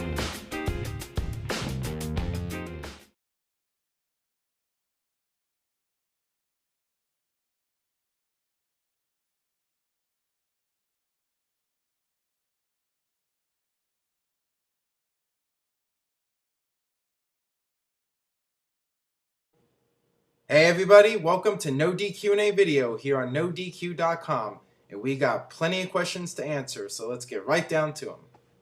Hey Aaron, I love the show. I wanted to ask you if you think Alberto Del Rio would lose at Night of Champions. The whole purpose of Alberto winning the WWE title in the first place was so he could headline the Tour of Mexico coming up next month as the WWE Champion. So for him to lose at Night of Champions would make absolutely no sense. What I think is going to happen is they'll do some kind of screwy finish, so Cena will get his rematch at Hell in a Cell against Alberto Del Rio. That's what I think is going to happen. If WWE Network is wrestling all the time, as it should be, would they show reruns of the previous Raw or SmackDown? Well, yeah, logic would tell you that they would show reruns, and they're going to need to fill up some space. And yeah, I don't see why they would not do that, but you know, we'll see. Alright, let's see what else we got here. Hey Aaron, love NoDQ, keep it up please. My question is, after Undertaker retires, do you see WWE creating a new Phenom type character to fill the void? Okay, there's only one Undertaker. There's no point in trying to replicate that character. Undertaker was one of a kind. What WWE needs to do is come up with some kind of new character that can draw in fans for many years to come. But trying to make a character like The Undertaker is just not going to work. What are your thoughts on China doing porn? Ooh, well, I did watch the China video, but only for journalistic purposes, I swear. And I actually had the distinction of being in China's house to see the set from her movie. And, ooh, now I have nightmares, but, yeah. What can you do? Gotta make money. Hey Aaron, wanted your thoughts on the fact that CM Punk's promo in Reign as champion was supposed to mark a significant change in the WWE landscape. Yet here we are a month later and Cena is still in the title picture while Punk is essentially mid-card. Well, if you've been watching the TV, when Raw comes on the air, what is the big video package? What's the opening segment of Raw? It's CM Punk and Triple H. To me, that's the top priority in WWE right now. The Cena Alberto Del Rio is actually kind of like secondary right now. So yeah, Punk is still a focal point, and but yeah, I mean, you could make that argument about, is there really change? John Cena's still winning. You know, the match on Raw this past week with the 8-man tag, and it was so predictable. I mean, you could tell right away that it's going to end with Cena, the odds against him, and then he makes his comeback and beats everybody. So yeah, not a whole lot has changed. And what is this change that CM Punk keeps talking about? He doesn't really, get specific about it. So yeah, we'll see if there actually is any real change. But as we all know, Vince McMahon is still around behind the scenes. So just because they say there's change on TV doesn't really mean there's change. With the recent Undertaker pictures, the ones of him bald, could you see WWE possibly having Taker go out as Mean Mark? Or do you think they will continue with the weakening Undertaker story? Sorry so long, love the show, and liking the Cat Diaries. Well, thank you for checking out the Cat Diaries. You all can check it out, youtube.com/the Cat Diaries. But anyways, back to the question. As far as Undertaker goes, I think they're going to have him go out be really strong. They could kind of tease that he's getting weaker, and maybe that way people can believe that he can get beaten. But I'd rather see them continue to push him as really strong and push somebody else as really strong, like a Mick Foley or CM Punk or whoever ends up facing Undertaker. Push that guy to the moon, make that guy seem like he is number one and that he could beat Undertaker. That's the way I think it should go. I'd rather not see a situation where it's all about Undertaker being weak and that some guy who's not really that good can just capitalize on a weak Undertaker. I'd rather be, the immovable force, meaning the whatever. I don't even know the phrase. The irresistible force. There you go. Meaning the immovable object. I need to catch up on WrestleMania 3 and watch it some more. Hey, Aaron, do you think Yoshi Tatsu's new gimmick will work out for him? I hope so. I mean, I think it's a good idea that what they're doing right now is they're testing him out with a mask. I think it's a good idea. I think that if something's not working and a guy's not getting over, you need to try something different. You need to experiment and repackage the guy. So, yeah, we'll see what happens, but it's definitely worth trying. Hey, Aaron, what would be your favorite all-time theme song for a wrestler, and what is your current favorite theme song? Well, I think my all-time favorite would either be Hogan's, The Real American, or Steve Austin with the glass shattering. But right now, my current favorite theme song would be CM Punk. That's the theme song that's getting everybody talking right now, and Cult of Personality. I think that has a good shot right now, a front runner for winning the NoDQ Year-End Award for Theme Song of the Year. We'll see what happens there, but yeah, I'm not sure if anything's going to be able to beat that. We'll see. What's the funniest skit you have ever seen in the WWE? For me, it was DX when they did their skit on The Nation. Jason Sensation as Owen Hart. That was epic. Never laughed so much. I heard that Owen found it funny too. What was your favorite WWE skit? That's definitely at the top of the list. All the stuff with Vince McMahon and Steve Austin and Kurt Angle in 2001, right around the time the Invasion was starting, with the presents and the hats and all that stuff and the guitar playing, and the Rock segments with Mick Foley and the Rock segments with Hurricane, and the Rock doing the whole deal in Sacramento, the Rock concert and burying Sacramento. Just all that stuff would be at the top of my list for sure. Why does WWE always pick up WWE cast-offs instead of scouting their own talent? Such as examples are the Pope, Mickey James, and Mr. Anderson. It's because, quite frankly, TNA doesn't know how to market their own guys and create their own stars, and that's a serious problem. And we've been talking about this for years with TNA, that they really need to focus on making their own stars and their own homegrown talent. And at the end of the day, the guys that get all the TV time and the pushes are the WWE cast-offs. I mean, it's one thing if you use those old WWE guys to help elevate new guys, but TNA doesn't really do that. And they need to get new people in there, hire some new people. But to hire new people, you have to fire some people. And there's some people that TNA won't fire for whatever reason. And we know who we're talking about here. You know, Vince Russo and some of those other guys. Hey, Aaron, do you think that if Goldberg had signed with WWE instead of WCW, he would have had the same kind of push? Do you think he would have been undefeated for so long? If so, do you think he would have ever faced Undertaker at WrestleMania? If he went to WWE first instead of WCW, there probably would be no Goldberg. Because WWE has this mentality that the guy coming in, the new guy, unexperienced, has to pay his dues first before they give him a push. You know, they're not going to invest in him until they know that, you know, he's dedicated to the company and whatnot. Now with Goldberg, it was a different situation. They just put him on TV and just gave him wins and it just caught on. But something like that would probably never happen in WWE, even in the 90s. And yeah, I mean, Goldberg and Undertaker would have been a great match if they brought in Goldberg for just a brief period of time and built him up with a new streak and then had him go against Undertaker's streak, but it just never came to be. Actually, would have been a great thing for WrestleMania in Atlanta, but some things are just not meant to be. All right, that about does it for No DQ&A video. You can leave a comment at youtube.com/NoDQCAW. Let me know what you think. Do you agree? Do you disagree with what I had to say today? And please subscribe. Please spread the word to your friends, anybody you know that watches wrestling. Have them check out No DQ&A video. And with that, we'll see you next time.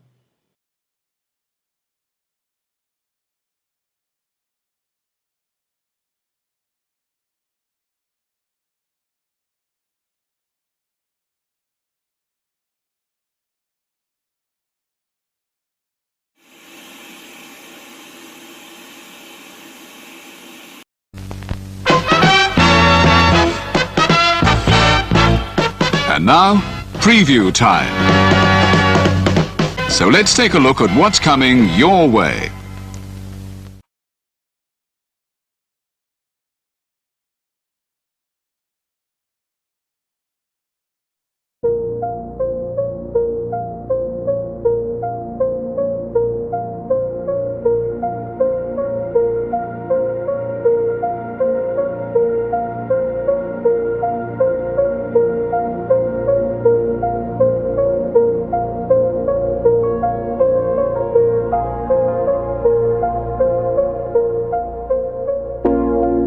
It's out of my hands, but I'm still in control. It's out of my hands. You can never take away the power of my soul.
Scan the QR codes to see what's upcoming for FTW Productions and what's available on demand right now. Owen the Talkinator Studios series premiere of Owen and AJ Talks. Welcome to the FTW family, Zero Miller. Shared experiences re-airing on the new FTW main hub. All Retro Wrestling Review Series videos on demand and upcoming. The Wrestling Rundown makes its return, available now on demand. Fantasy Booking Series video, If Goldberg Stayed in WWE in 2004. Pride CAW Supercard by Zero Entertainment. All of a Simple Man's Brand Simply Predicting panels. Simple Bracketology season premiere covering the G1 Climax 33.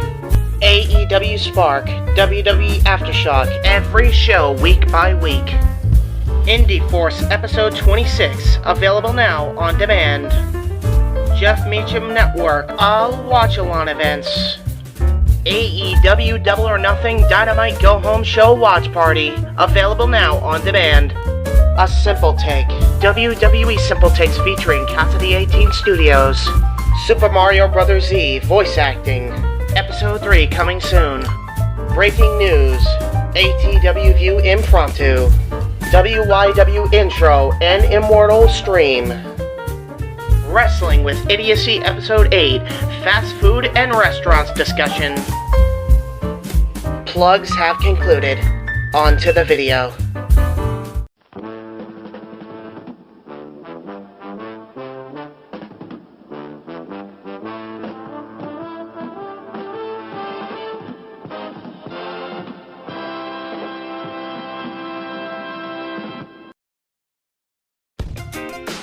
The Casa D18 Studios, an affiliate of the Jeff Meacham Network, Multiverse of Media, proudly presents this retro content from the Casa D18 Studios.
Internet fans, it's that Boy Rants, episode 23.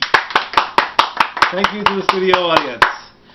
Green room audience. Green room audience, yes, because we're still doing the holiday episodes. We're still in front of the tree, you know, and a lot of stuff happened the day after I taped, and I'm thinking, man, I should have just waited a day.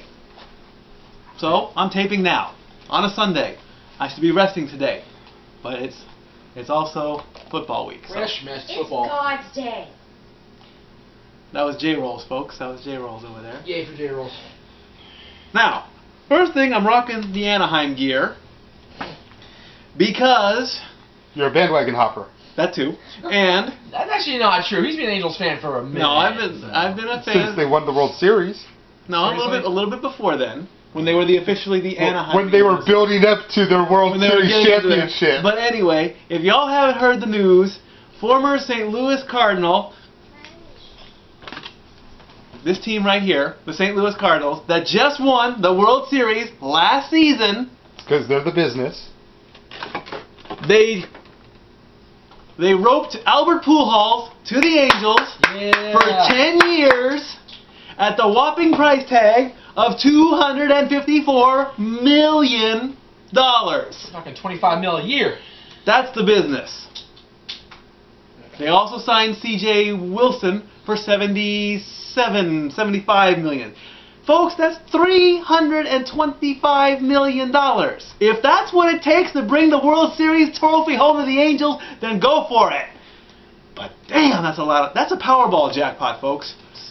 Do any of you guys that know how to put the, you know, in Arizona and Nevada, that's Powerball. That's the money right there. But even if you win Powerball, you only get 165 million or whatever. And here's my big problem, okay? I know Pujols can play. I know he's 31 years old. I know he's going to be in Anaheim for 10 years. But at least he's no Vladimir Guerrero. Exactly. Oh, not too soon. Not too soon. Never too soon with Vlad Guerrero. Screw him. Can we also throw Ramirez in there too? No, because he wasn't an Angel. Well, but still, he played for a lot of money.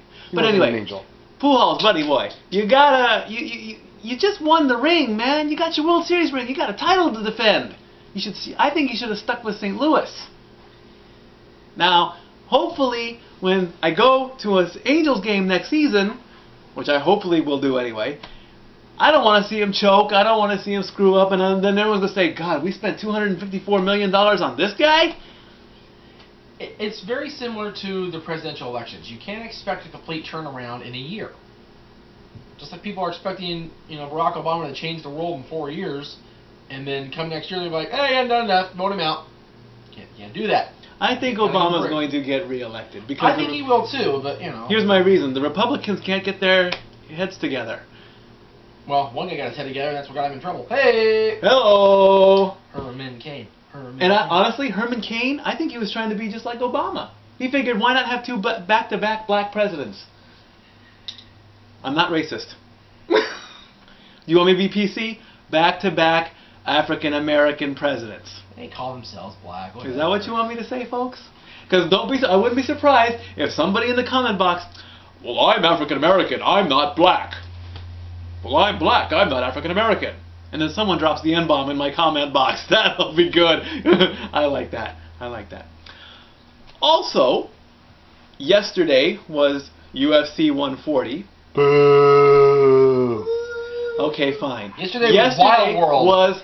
Okay, I'll talk to you. I'll save UFC for the main event. Yesterday. Boo. Do it now. Do it now.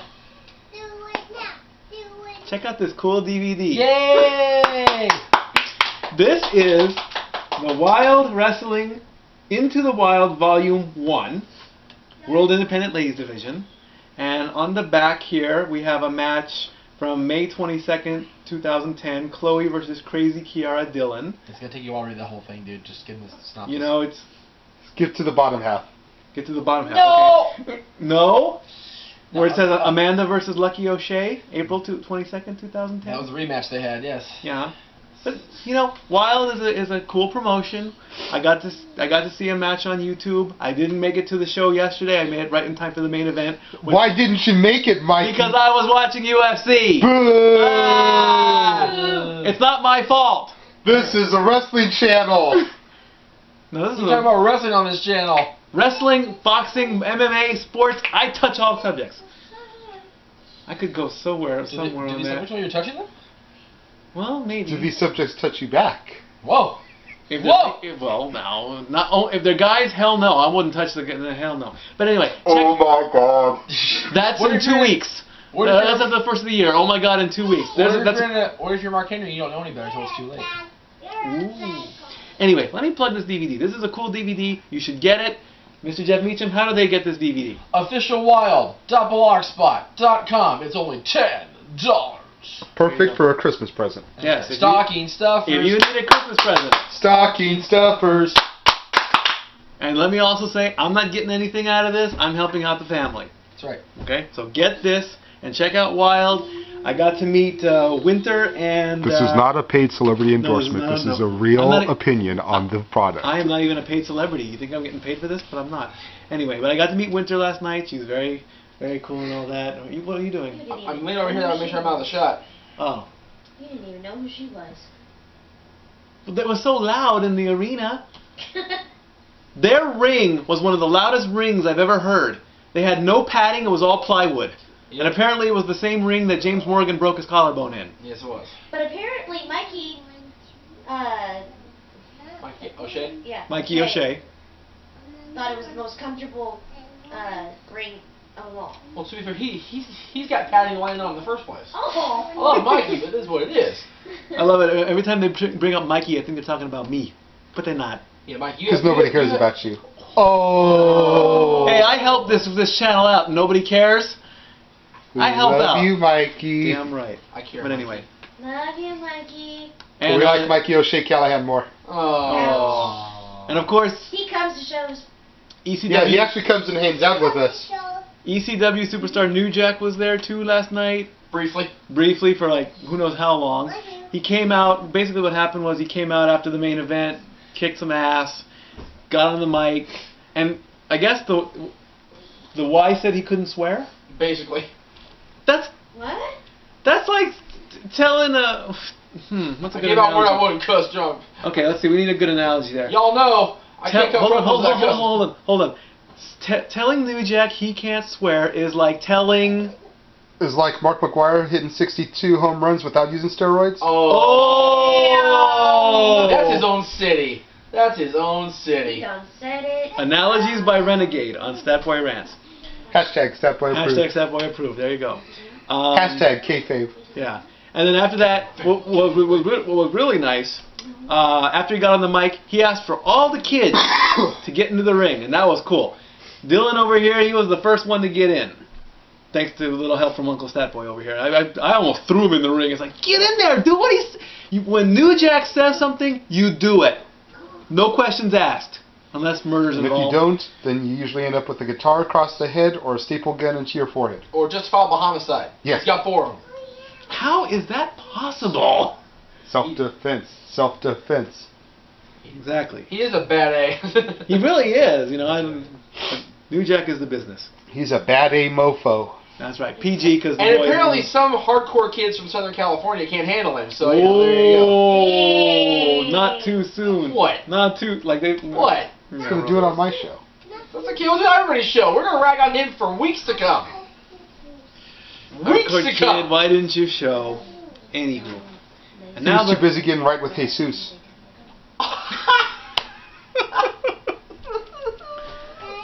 And you guys hate it when these guys talk? It makes the show more fun. Come on now.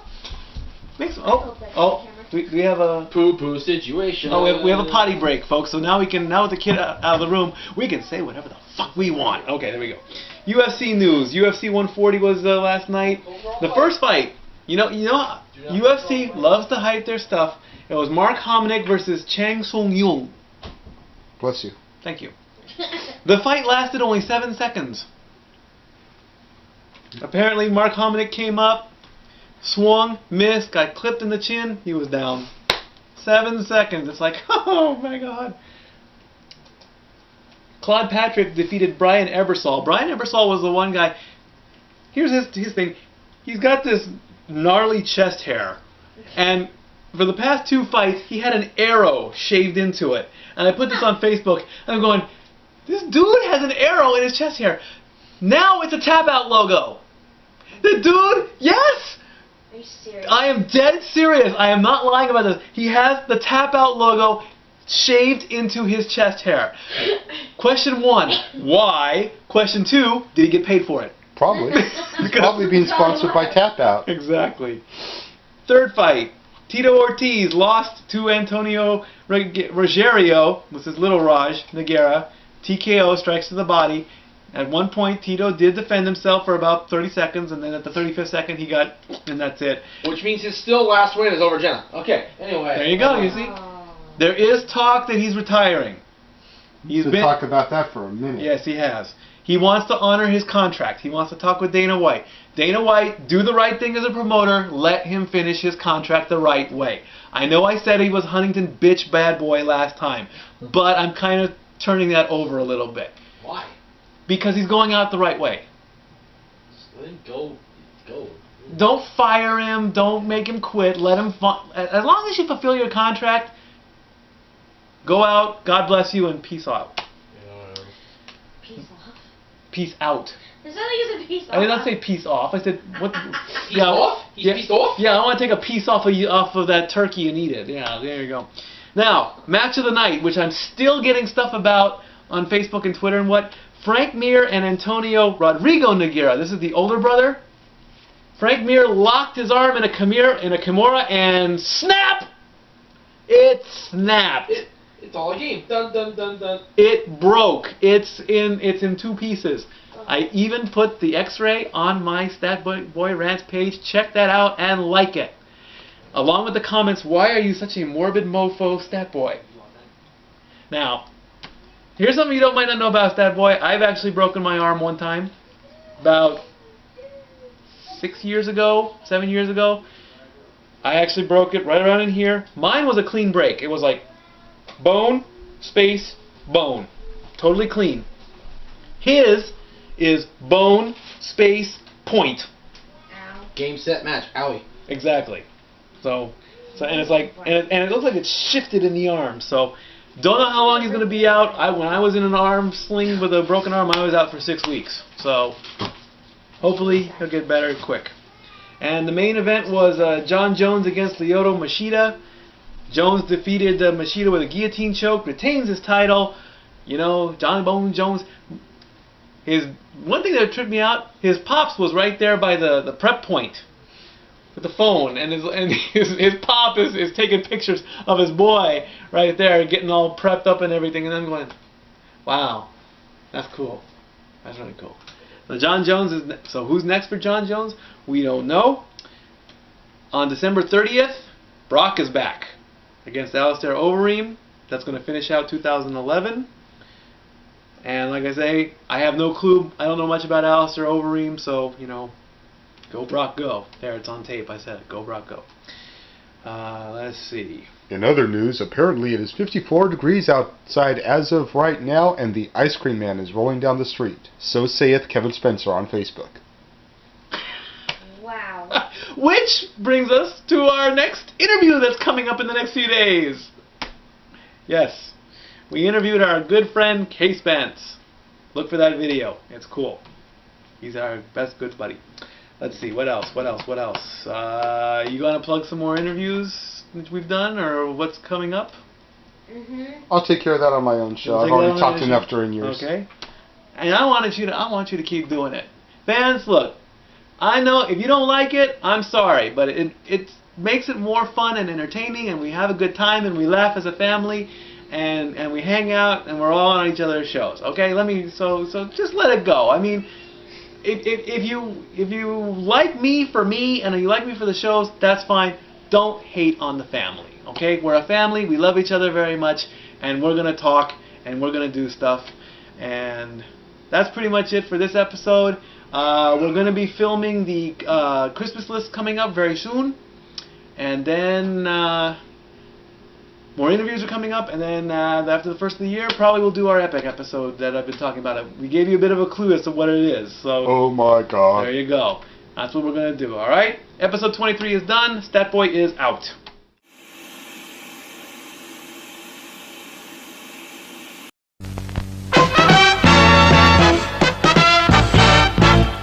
And now, preview time. So let's take a look at what's coming your way.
Casa D18 Studios, an affiliate of the Jeff Meacham Network, Multiverse of Media, proudly presents this retro content from the Casa D18 Studios.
This episode of Dads on Wrestling, brought to you again live from the Long Beach Clothing Company, starring the Renegade of Wrestling, J.J. Williams, the Lady Killer, Ray Larkin, but hey, you already know that, and Mr. TW himself, Jeff Meacham. I don't know why I did that one, but anyway. Starts right now. Lady Killer, first thing first, thank you once again for coming out and joining us at Long Beach Clothing Company. No worries. Hey. Oh, hey. I'm I thought you know you're not left hanging. I just guy. came up with my new opening for myself, so I thought I'd just throw it out here today. What? Go ahead. What is it? Children have nightmares of the boogeyman. Adults with women with beautiful girls, when they're not answering their phone around 11 or 12, have nightmares of me, the Lady Killer, Ray Larkin. All right.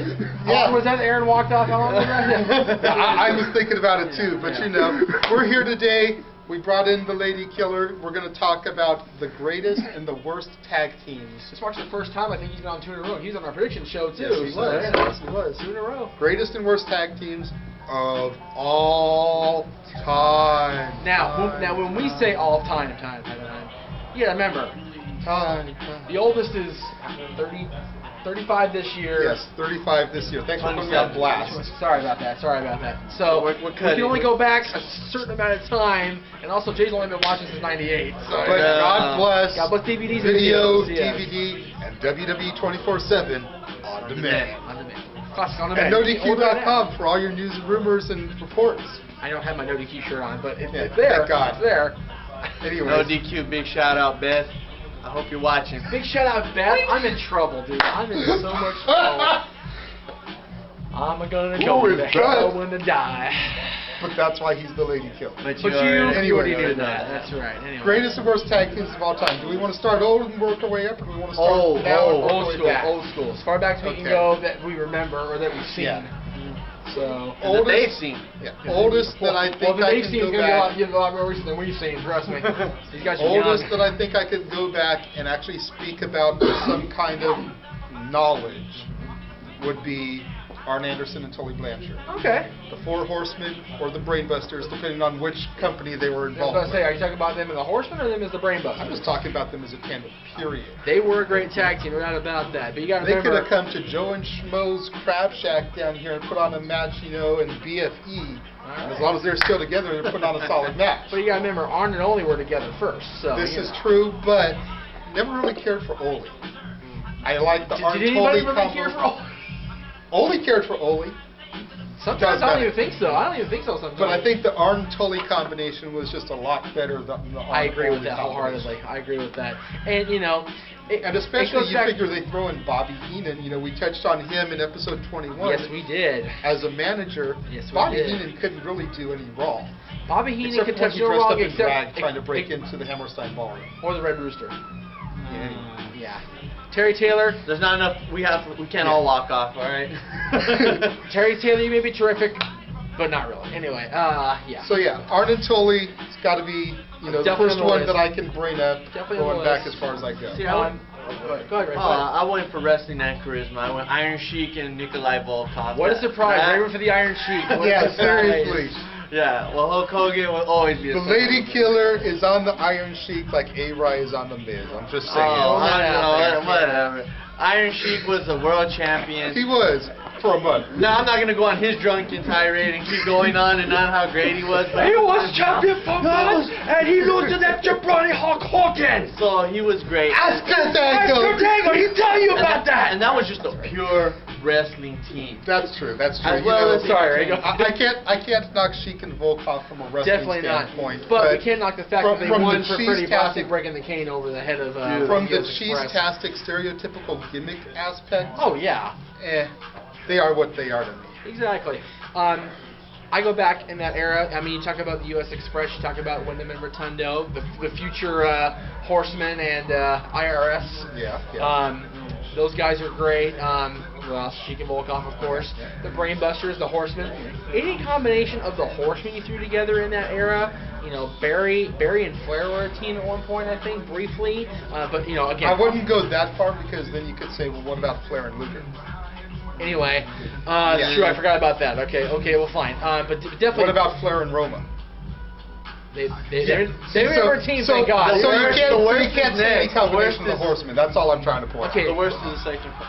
Okay, fine.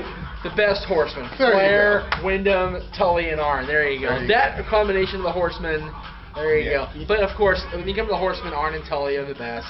And you had... But even Arn and Roma won the tag titles for a minute, so you know you gotta give a little bit of credit. I couldn't help but notice you mentioned Mike Rotunda. I love Mike Rotunda not as a face, but as the ultimate heel. IRS and $1 Million Man, Money Incorporated, baby. Another good '90s tag team. Well, ushering into the. I'm kind of. You're stepping on pushing the throttle a little bit on the gas. You totally bypassed the Midnight Express. Oh, well. Which one? The original. Okay. Condrey and Eaton. There you go. That works because Lane and Eaton, not so much. I don't think. Well, and then there was also Bodacious Bob and Bombastic Barb. That's a walk. Aaron already walked. I'm about to go. So going into the late '90s. And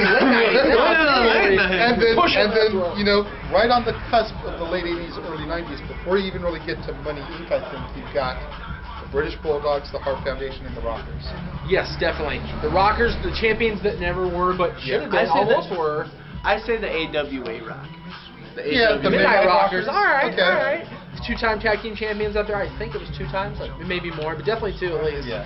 But you know, they did win the tag titles in that cluster of a match that never made TV because of the rope breaking. That was fail. But the Hearts and the Bulldogs, they revolutionized tag team wrestling in the WWF in the 80s. No. Dare I say that the Hearts and the Bulldogs in the 80s were the equivalent of the Hardys and Edge and Christian in the 90s. And the Dudleys. Can't forget the Dudleys in that group. Well, but the Dudleys came later, just like the Rockers came a little bit later.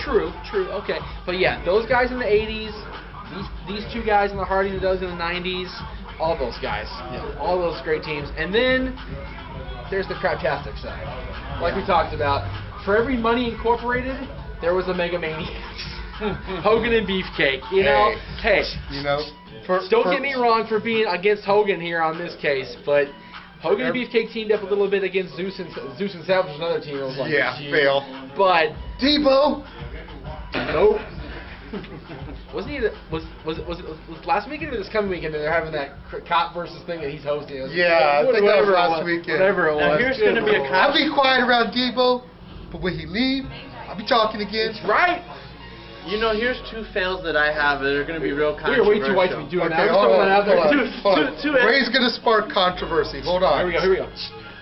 Legion of Doom and the Demolition were awful to me.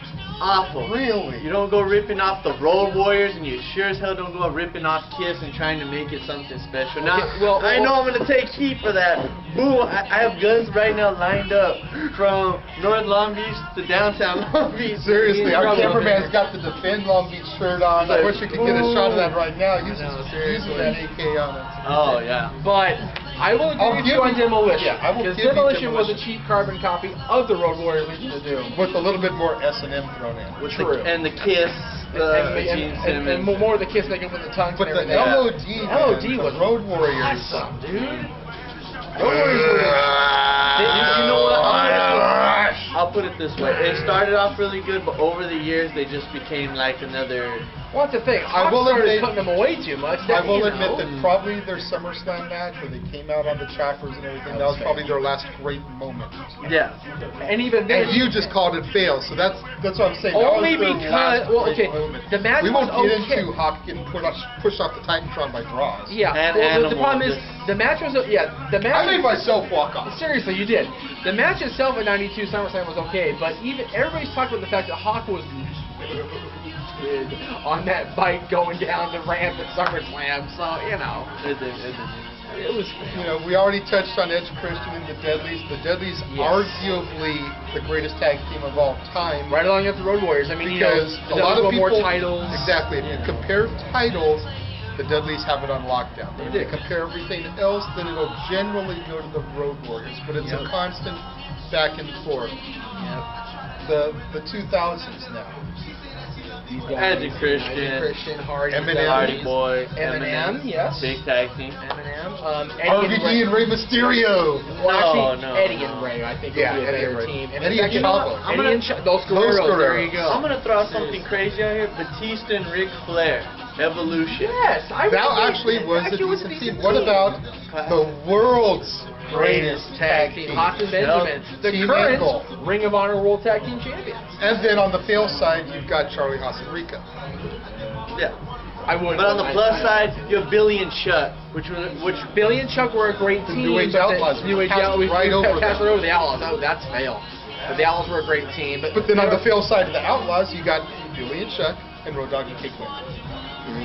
Granted, Road Dogg and K-Quick went on to parlay into 3 Live Crew over in TNA, and 3 Live Crew was actually good. And while we're in TNA, AMW, currently Beer Money, Triple X, all 3 members tag team in one point or another. You've got hold on, we're losing the lady killer here. We're talking about TNA. That's I don't know these men. Ray, I don't know these men they speak of. I really don't. Hey, don't make me bring up your memories of Christopher Daniels and AJ Styles. I'm just gonna leave it at Daniels that. and AJ, there you go. I may have heard.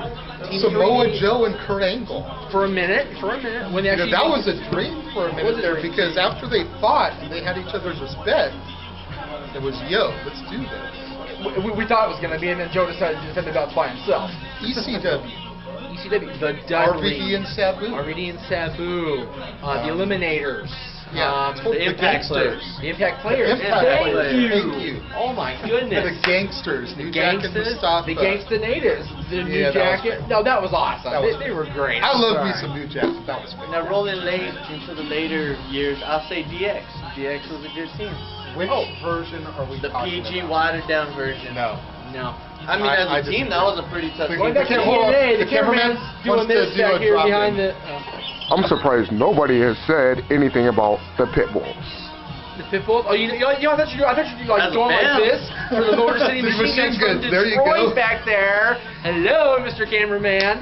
And then you've also got a little bit of the indie circuit. You know, you've got the Young Bucks. You have the Young Black Bucks. Nuts Monsters. Arrogance.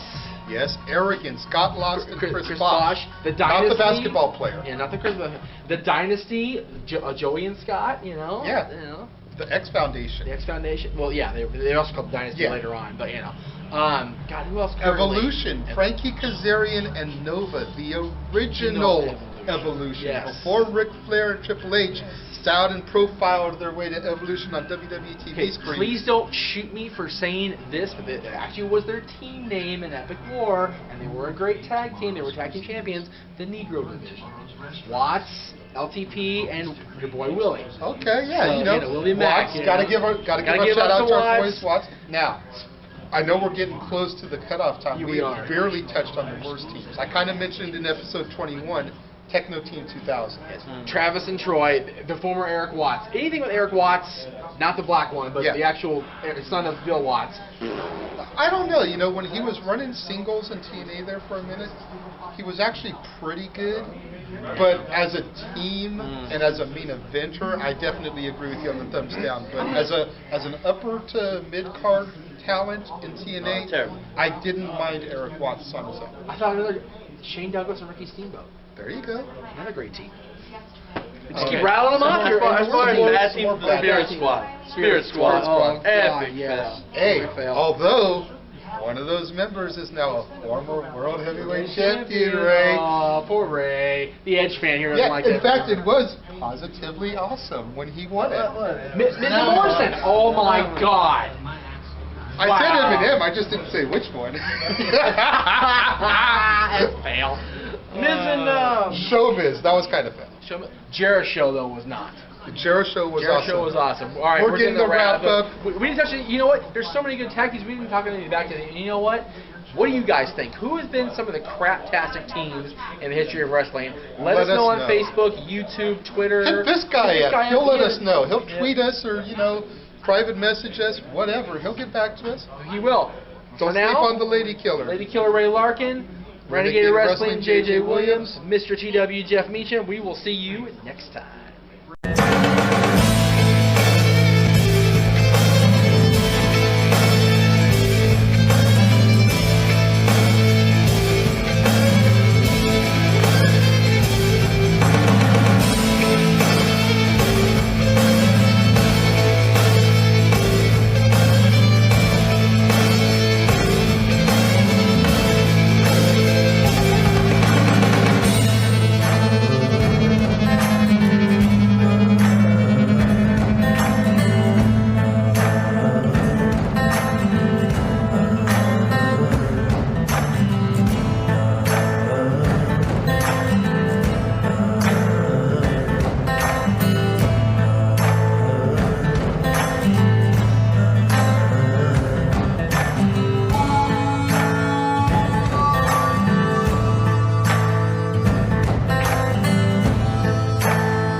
And now, preview time. So let's take a look at what's coming your way.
The Casa D18 Studios, an affiliate of the Jeff Meacham Network, Multiverse of Media, proudly presents this retro content from NoDQ.com.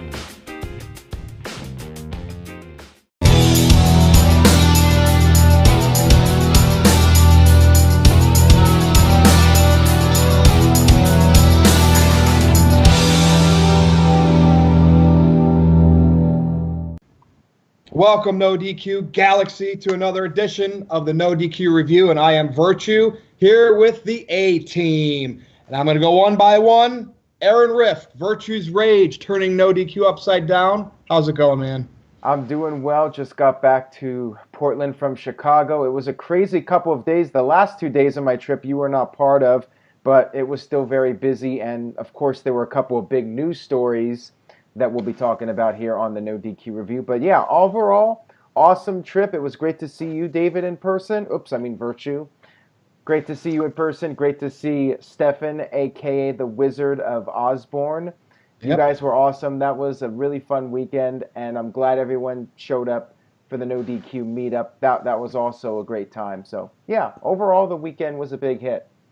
I had a blast, and I'm on record saying I enjoyed that weekend in Chicago slightly more than my first WrestleMania in New Orleans. Not that I didn't like WrestleMania, but it was the No DQ meetup, so slight edge there. Jeff Meacham, the West Coast professor, former wrestling trivia challenge champion. How many times? 3? 4. Four. Four. Whatever it is, what's up? Whatever it is, the record is now over. I think Greg has passed me all-time cumulative even. So congratulations to Greg. No, not yet. Okay, well. Not yet. Not yet. Okay, well, he's getting close. Big weekend for No DQ. You guys had a great time there. You guys had a lot of fun interactions and a great couple shows you did live. I know you guys did a bunch of No DQ debates, the great No DQ debate, which will be fun to watch in the coming weeks. And I'm looking forward to November now. No DQ meetup in Los Angeles. Working on a T-shirt design for that. I'm talking with my guys down on the side of the apparel on that. So I'll kind of work on that in the next couple of days. Let you guys know how it turns out. But things are good. News is heavy, and wrestling's hot right now. Yeah, we got a lot of topics. Greg, he is the actual current Wrestling Trivia Challenge champion.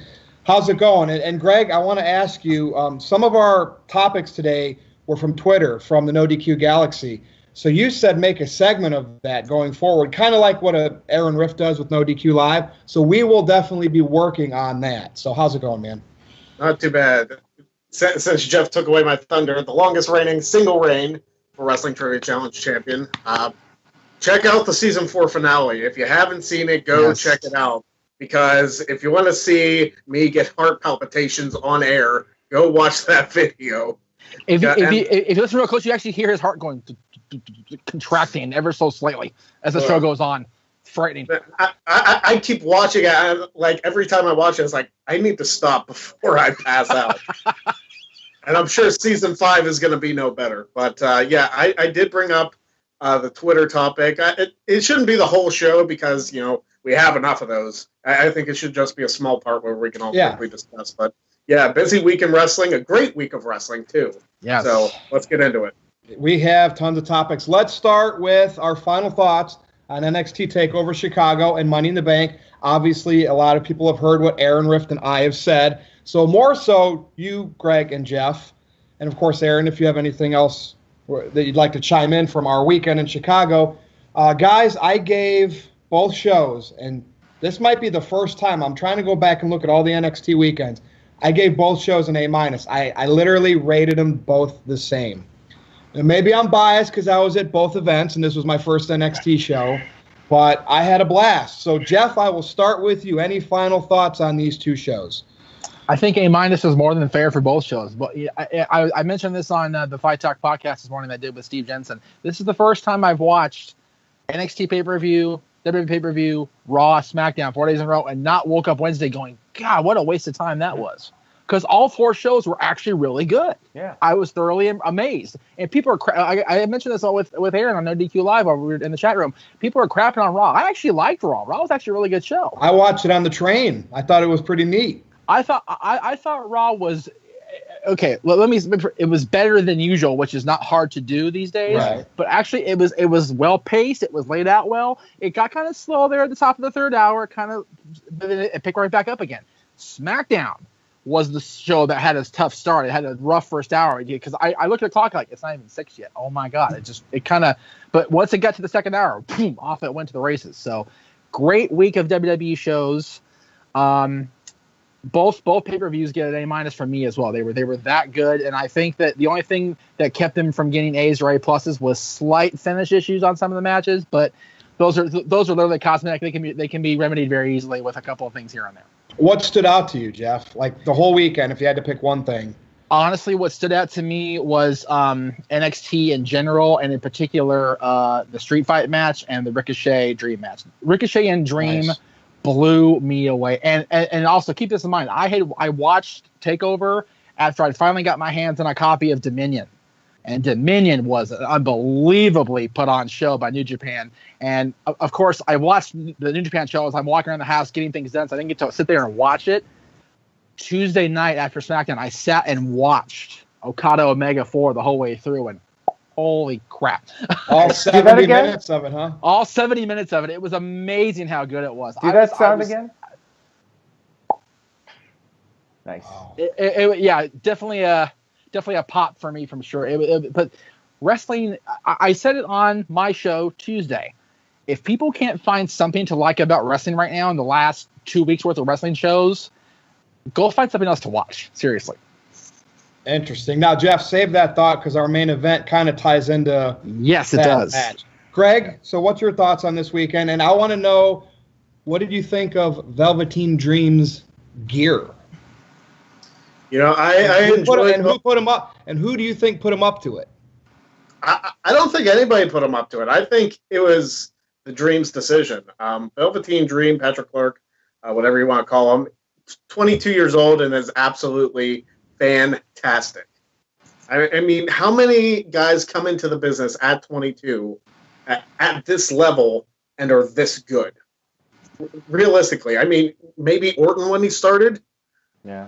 Because he was about early 20s when he started in the WWE. And, I mean, what else can you say about him? His match with Ricochet was fantastic. I didn't get to watch TakeOver until I had a wedding on Saturday. So after I got home, I watched the whole thing. And I was like, wow, this is awesome. I mean, the whole show. What wife are you on now, number 5 or 6? No, he's the only one that's kept the marriage going together. I know. He's the only one that throws us out Hi, of the Jen. club. Don't throw me under the bus. I can get in trouble. I can get in trouble by myself. I'm Anyway, looking forward to a poker night, by the way. yes, Wherever. yeah. Too bad you can't be here for that, Aaron. I know you're on the other side of the country, but you could have come if you would have been. Where was I? NXT.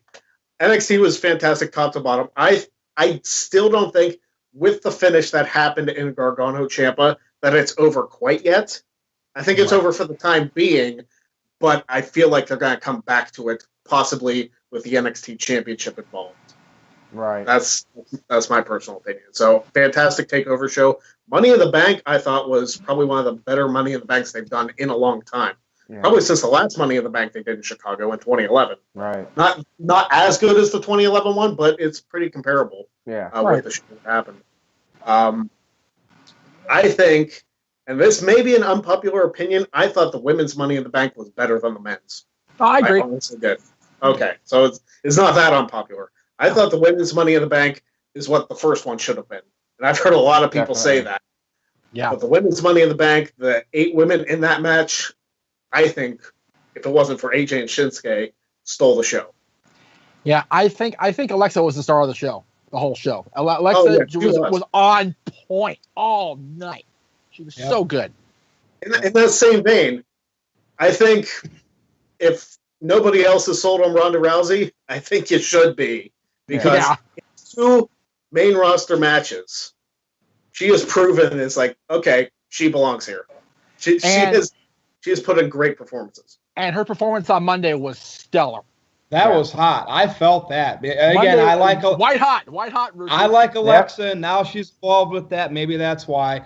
So, Aaron, any other takeaways from your weekend in Chicago? Anything that you would have liked to see happen differently?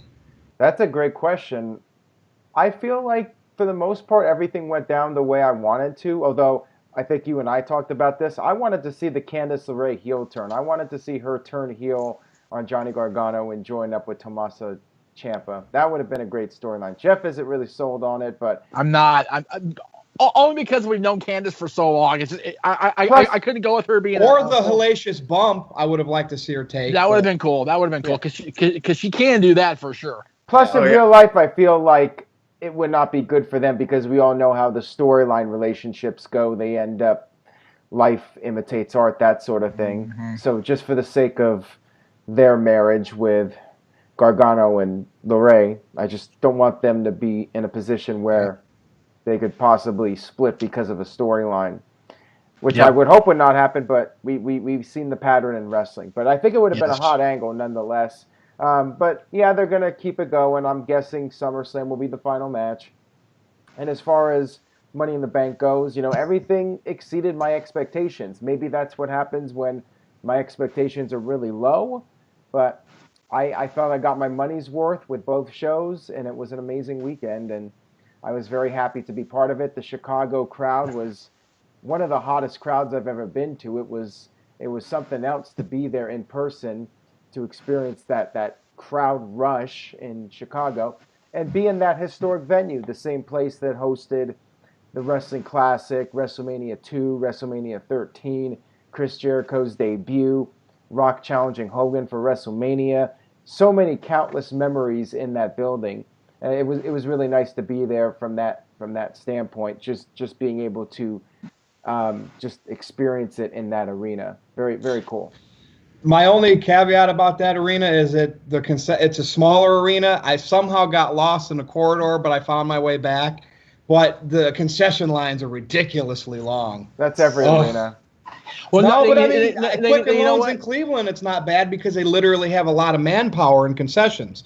I was going to say the older arenas, like even Staples, is still understaffed now because their concession lines are ridiculous. But the brand, like the newer arenas, they're way better, I think. I was going to say that's because Cleveland sports are disappointing. People want to see the people want to move. Well, Quicken Loans has LeBron. He did bring a championship here, but I'm not a big Cleveland fan. But yeah. Anyway, let's segue to, speaking of Money in the Bank, Braun Strowman won the men's, and so is he the next guy in line for Lesnar, or will they let him hold on to the briefcase, which Aaron, you and I talked about? It's kind of weird having Braun hold that, based on what that gimmick is supposed to be. So who is next for Lesnar? Is it Strowman, SummerSlam, or are they going to still give it to Roman and then maybe have Roman win the Universal title and Strowman, to the fans' delight, cashes in on Roman? Yeah. I'll start with you, Aaron. What do you think? I think that's exactly what's going to happen. I think Roman Reigns is going to win this gauntlet match or whatever they're doing. No, they did a gauntlet match on SmackDown. I'm not sure what kind of match they're doing at the pay-per-view, but whatever it is that they do, I think Reigns will win, and he'll beat Lesnar at SummerSlam, and then Strowman will immediately cash it in on Roman Reigns to give the fans in New York a happy ending. That's what I'm expecting to happen at this point. Yes, because we know those Brooklyn fans, they don't get very many happy endings, and this is their opportunity to get one. I'm talking about wrestling, of course, Jeff. I'm not sure what you're talking about here. Sports in general, they don't get very happy endings in sports in general in New York anymore. I wouldn't know about that. But anyways, I know you wouldn't know about that. The rest of us do, so that's okay. Yeah. I also wanted to add, going back real quick, sorry to go back to earlier, we did witness Big Cass's last WWE match in person, David. Well, you're right. And actually, that is going to be one of the topics that we're going to talk about, and our thoughts on maybe what his future holds in wrestling. Yeah. Jeff, you want to pick up this? Who's next for Lesnar?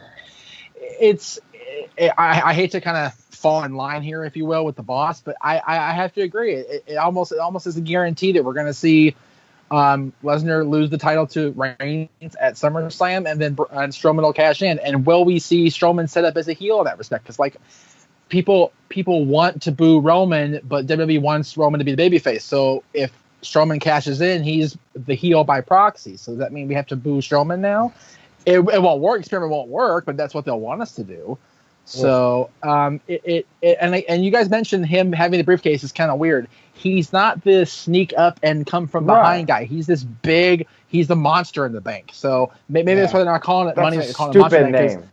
It is a stupid name, but maybe that's why they're calling it that, because people know it's like, hey, not only is he this big bad monster, the monster among men, he's also got a title shot anytime he wants. So be ready, Lesnar, anytime. But what's any time? Exactly. We can kind of see it coming, because he's not going to walk up to Lesnar on his ranch and go, okay, it's time. He had to wait till Lesnar actually is on the show. So yeah. Well, I mean, Greg, be the difference maker.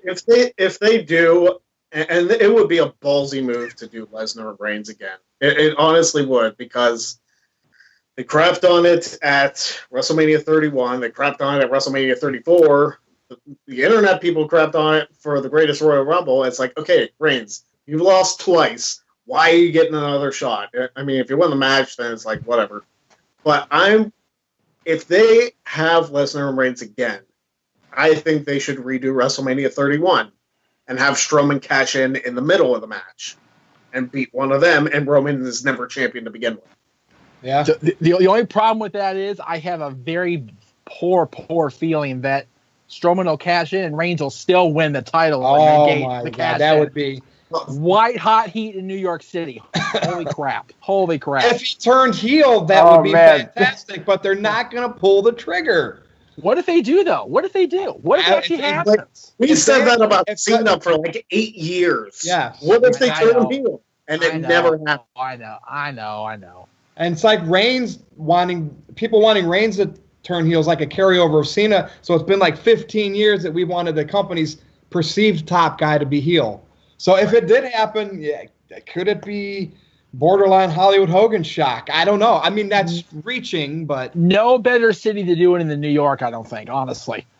Yeah. So I have a question based on Braun Strowman. He's got the look. He's, his verbal skills are, average at best. All he has, he doesn't need to for a gimmick like that. How are fans behind Braun? But Roman, right? So the skill set, right? You can't. How do you say Strowman's better than Reigns in any facet of the game? Even in gender, we can't count because he was a foreign heel. I'm talking as like big guys pushed as a top guy. Why? And this was brought up. I'm kind of stealing this idea from someone else, Vince Russo. He wanted to know, how can Roman get crapped on but people like Strowman? Does anybody have an answer? I have an answer. Look at some of the angles that Roman Reigns has done compared to what Braun Strowman has done. Braun Strowman has tipped over ambulances. He's pulled down big structures. He's done all sorts of crazy superhuman things. He's superplexed Big Show and broke the ring.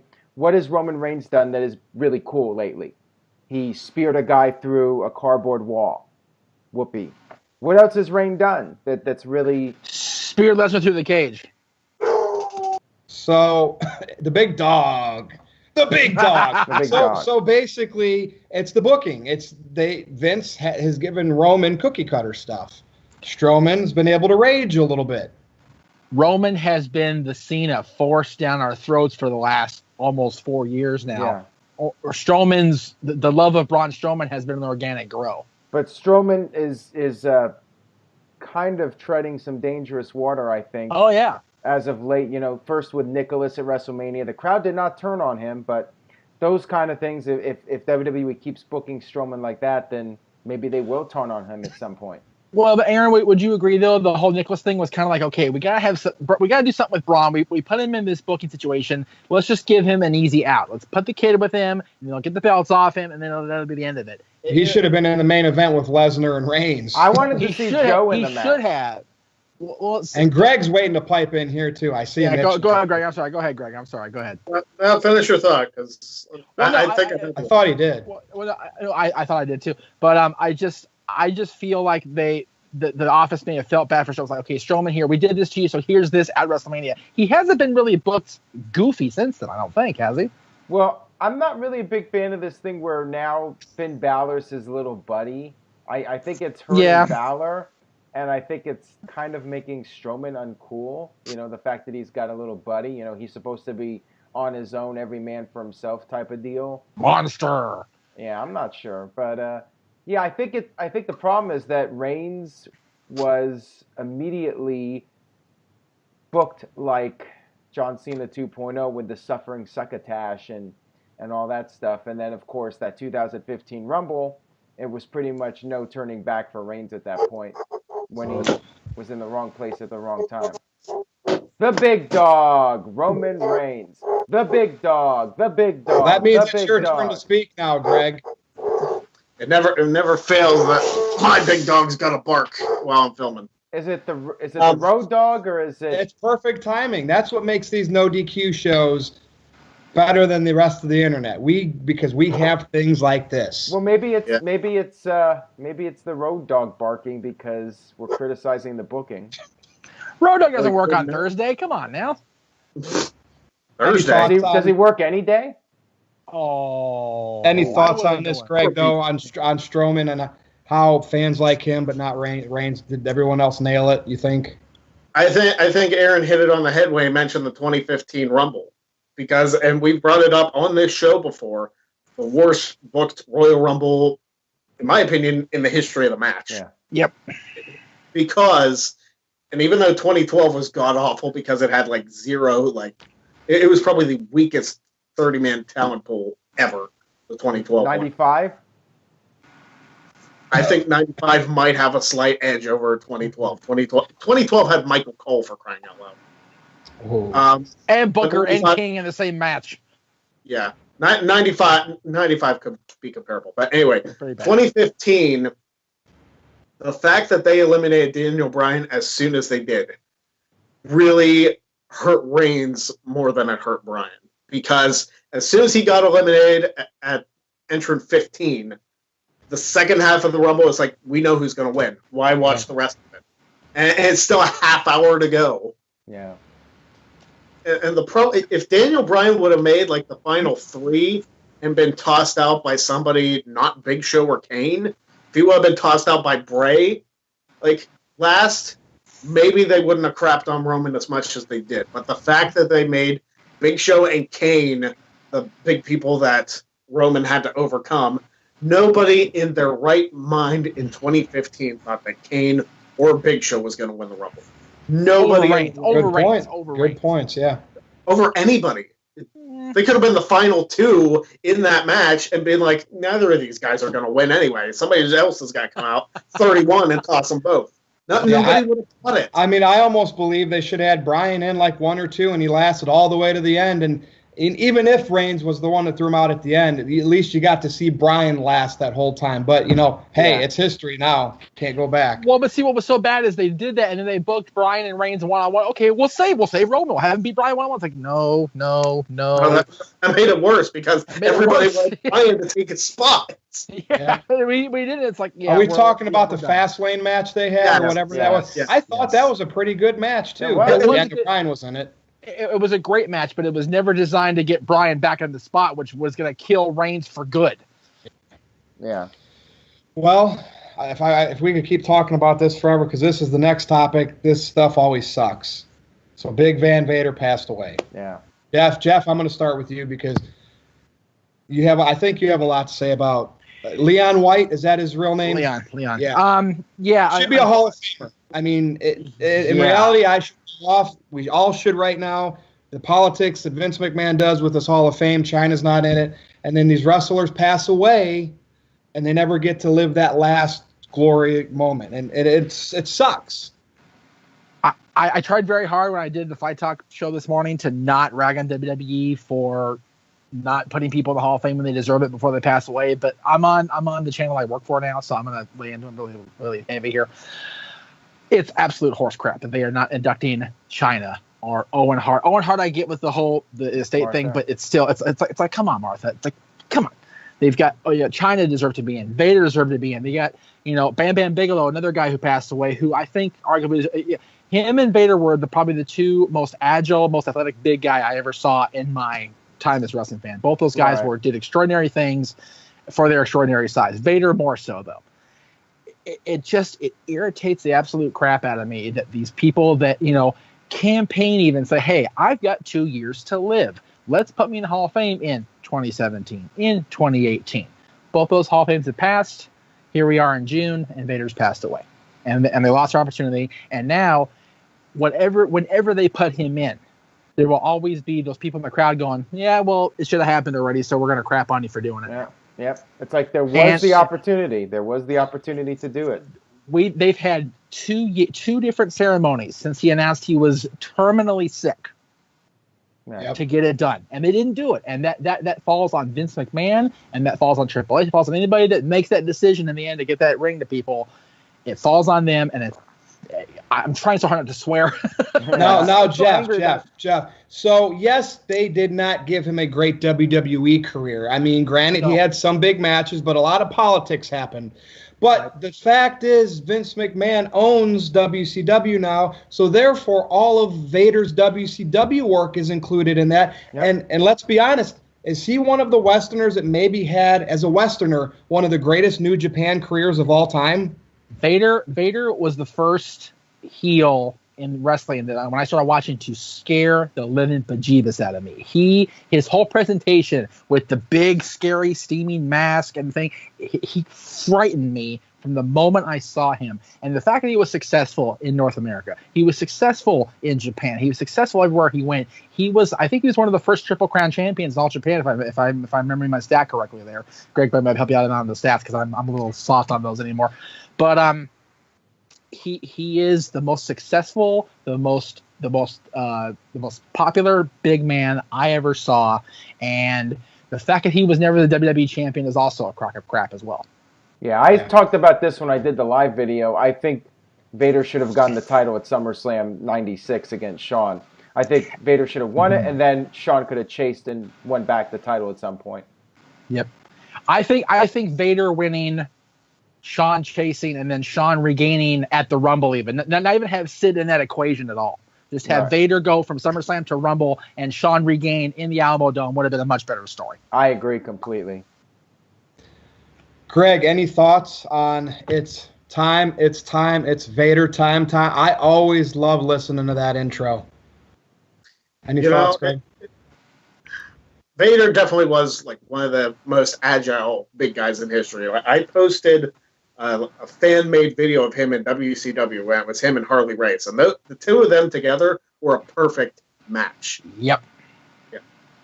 And the stuff that Vader could do as a 400-pounder leaping off the top rope, not just the moonsaults, but like he was doing like spinning splashes.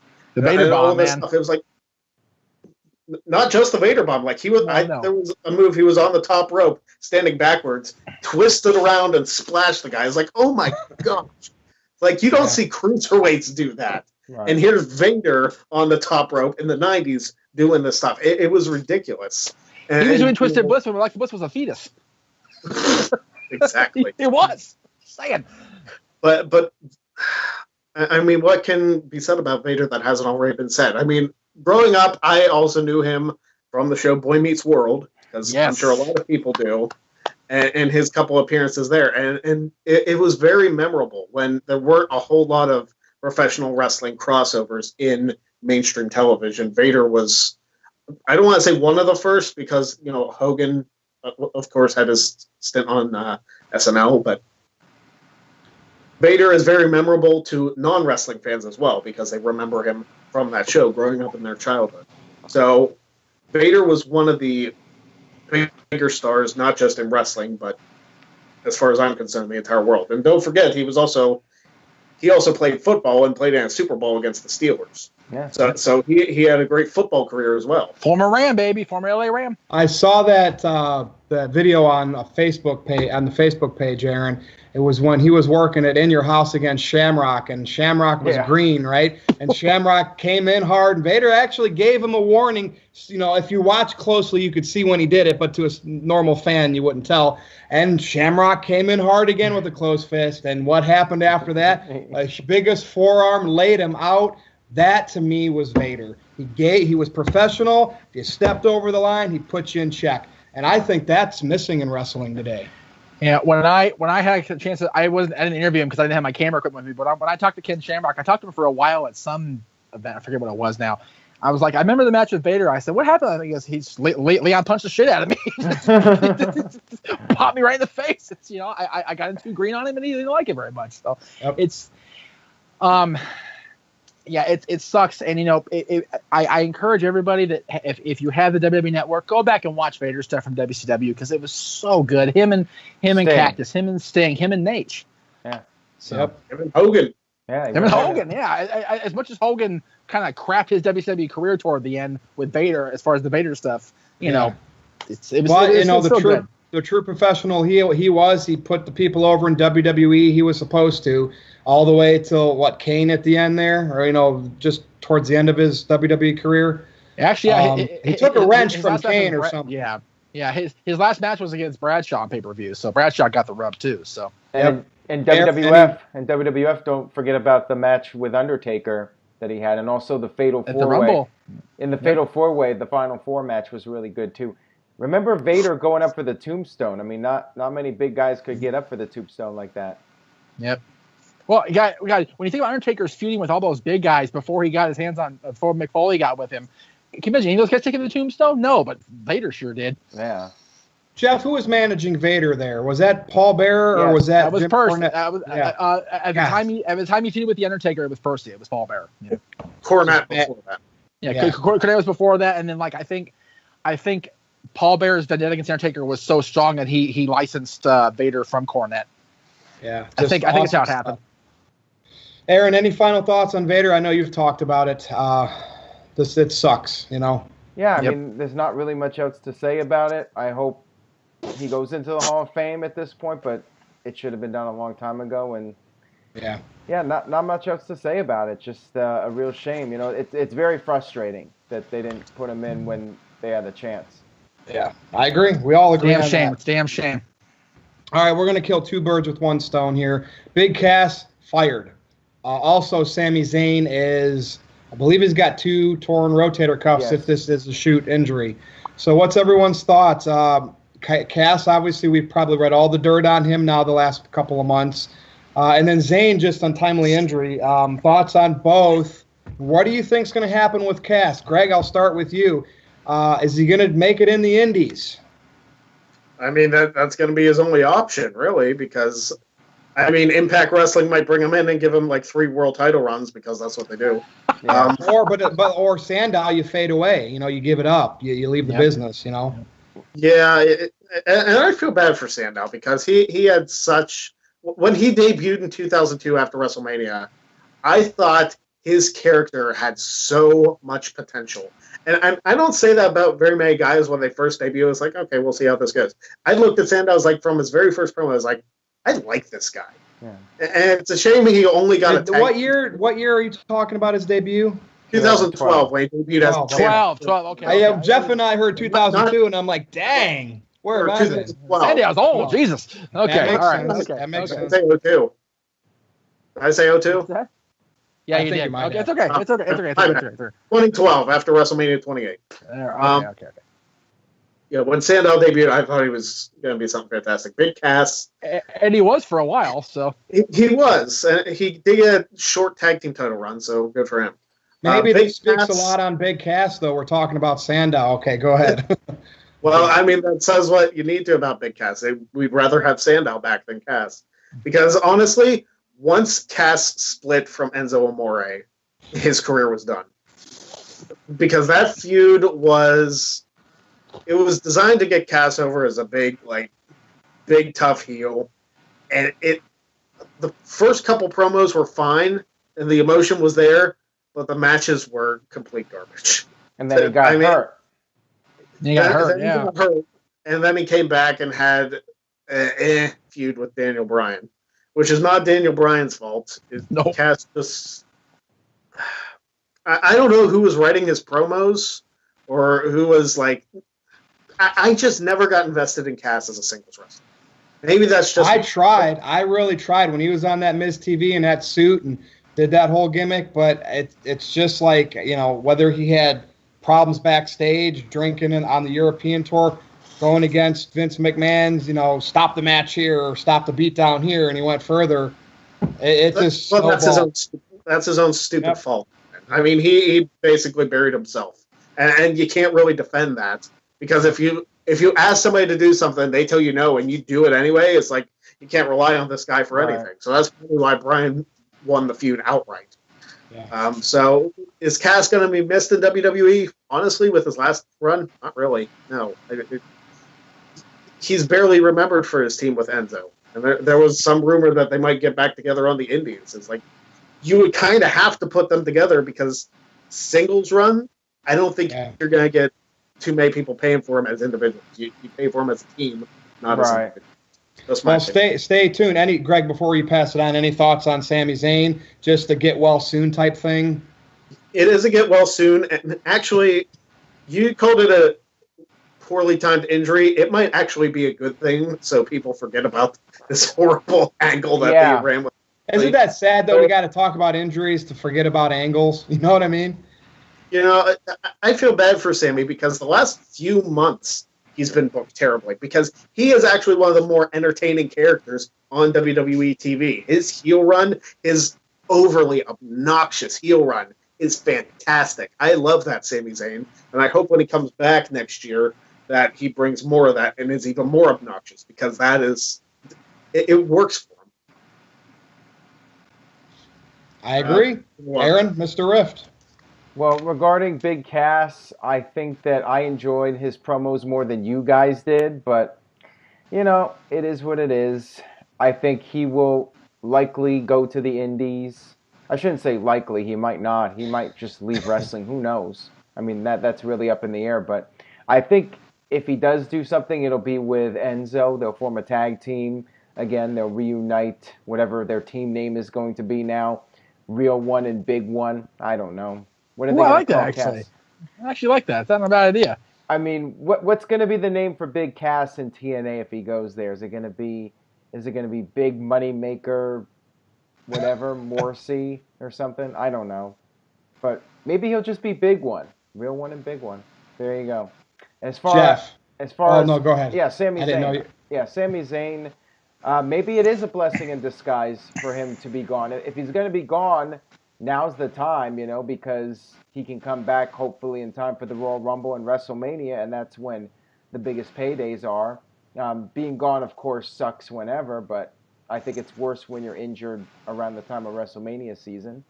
So yeah, like Greg said, people will forget about the Bobby Lashley storyline, and we'll see what happens when Zayn returns. Maybe he'll come back as a face again. Who knows? Jeff, your thoughts? His name is Big Cass, and he's got an attitude problem, and you can't employ that. Ooh, nice job. He's had a problem from the minute he got separated from Enzo.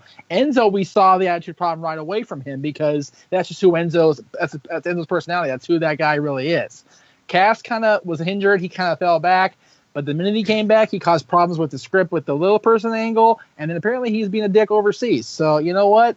I say cut your losses. I'm not going to miss him. I know a lot of people I know aren't going to miss him. My dad will miss Enzo because he likes Enzo's shtick or whatever, but I'm glad they're both gone. Will they be in TNA or Impact? I'm sorry to whoever owns TNA this particular minute in time. Will he be in that company? Probably. But the thing that I remember is, to quote me, here's the thing. They had a falling out.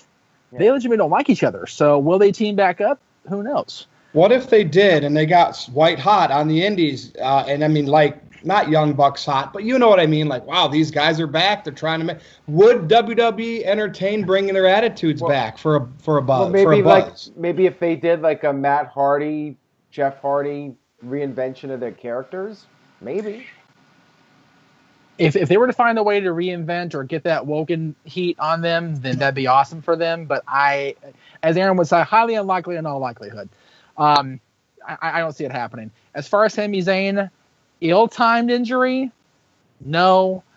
Perfect timing, I think, for the injury. I think the time cannot be better for him. Yes, it sucks being hurt. It sucks being out of the ring. It sucks being on the shelf and being home and everything when you're not. But you know what? You can be at home with your family. You can recover. You can do your thing. And you come back at the Rumble, you have a good showing in the Rumble, have a good WrestleMania payday, and then get back on your feet storyline-wise, because my goodness, has he sucked booking-wise since he split from Kevin. Good points. We'll see. I'm intrigued with Big Cass and Enzo on the Indies, considering they're not great workers.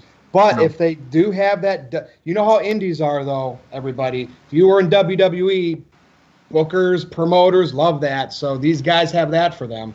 As for Sami Zayn, my thoughts are, where's Dean Ambrose? So, yeah, it's a blessing in disguise, but hopefully when his time comes next year, it's refreshed, not same old Sami Zayn getting into hokey storylines. And the same is going to be true when we do see Dean Ambrose, which I would assume would be this year. So we'll see what happens with that. Should be this month. All right, moving on, and I do want to bring up the 2 Royal Rumble winners because Greg's on the show, and we love talking about Royal Rumble. Oh, yeah. Shinsuke Nakamura, good old Shin, the Empress of Tomorrow, Asuka, and I'm proposing this question: are they Royal Rumble busts? Because if we go back to the Royal Rumble, and at the end of that event, everyone was like excited. Yeah. That Vince McMahon is recognizing these Japanese stars. This is going to be a big year for them. And in reality, they don't speak well English, no speak English, and they don't have titles. Now, will Shin get the U.S. title from Jeff Hardy? Perhaps.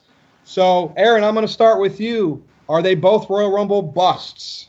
I think that's safe to say. I think both of them have had their momentum cool off significantly since the Royal Rumble. WrestleMania was the start of that decline, not winning the matches at WrestleMania, and then they would continue to lose.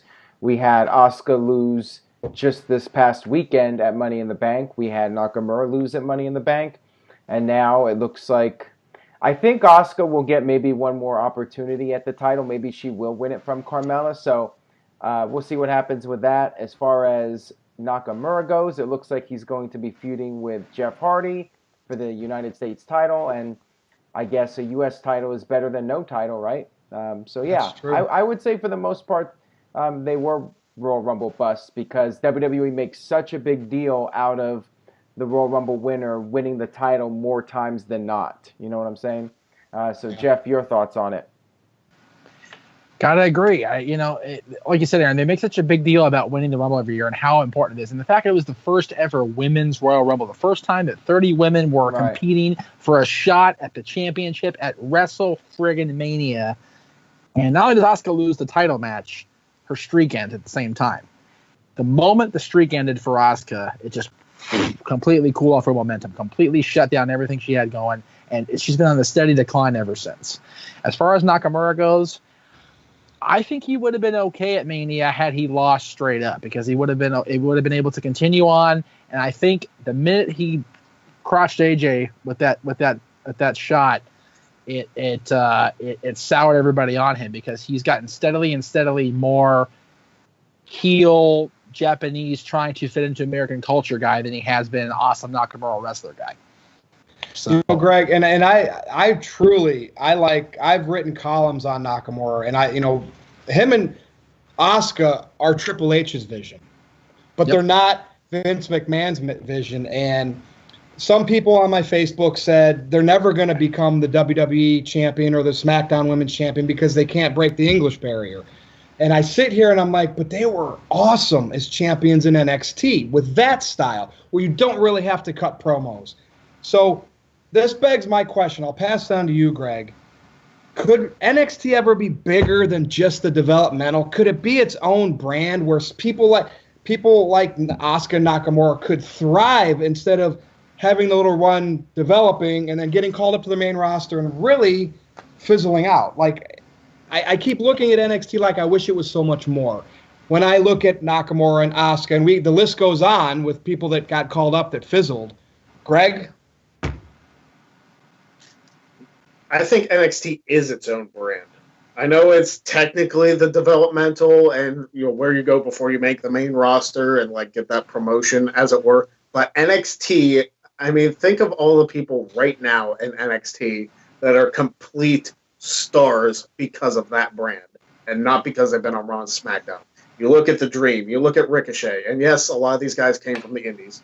You look at Adam Cole and all the Undisputed Era, really. You look at Aleister Black. You look at Lars Sullivan, who I think was made into an even bigger star because of this past weekend than he was going into it.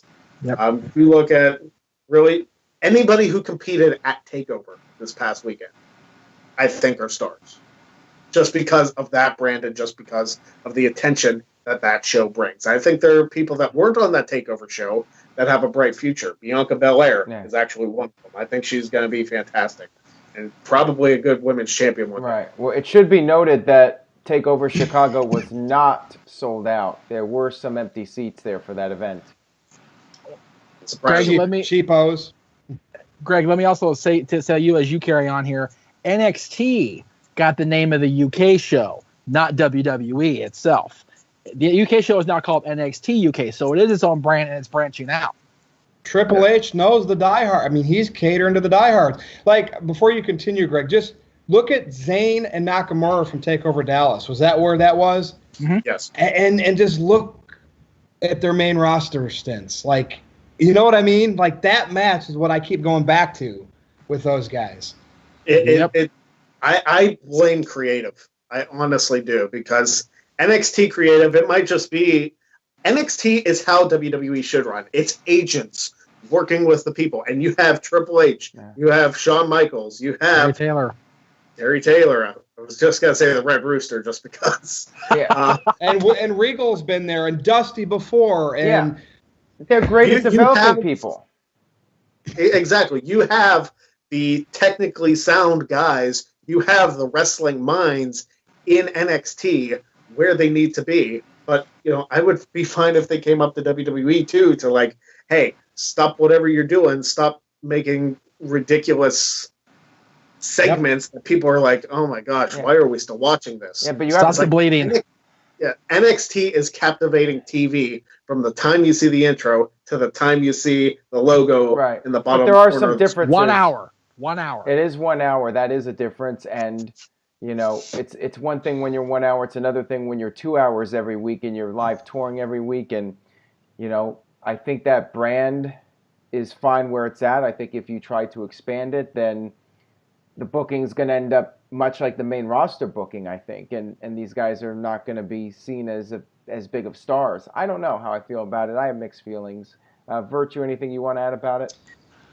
No, I mean, other than we were talking about them being Royal Rumble busts, but yet we can go back and praise what they did in NXT. So it's completely different visions of what they bring to the table from a professional wrestling standpoint. And Triple H sees it one way, and this is going to be a topic of discussion as Vince McMahon gets older. Vince sees it another way. What will WWE become once Vince is no longer doing that? So, Virtue, thing, you know? Virtue, let me ask you, do you think if Triple H was in charge of the main roster, Asuka and Nakamura would have won the titles at WrestleMania?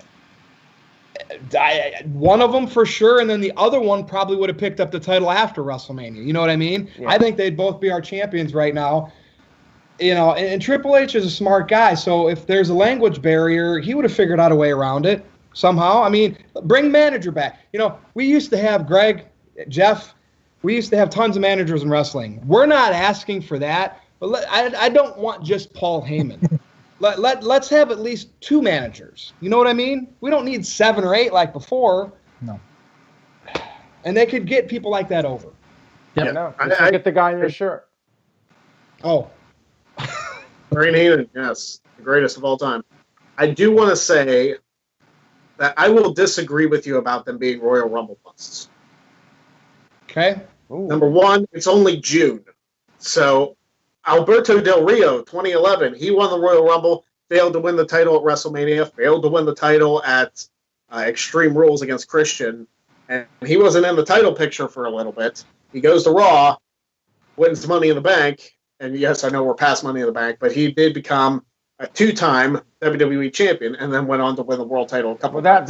That's being a success when it comes to Money in the Bank. You know, we're talking about Royal Rumble bust. Well, and if that's the case, Greg, I would have just rather than have 2 other people win this last year's Rumble, and then you could have slowly pushed Nakamura and Asuka to that point. But I don't know. I just remember when the Royal Rumble just meant, and you, of all people, it just always had that extra to it. And ever since Roman Reigns won it, now it's this blah.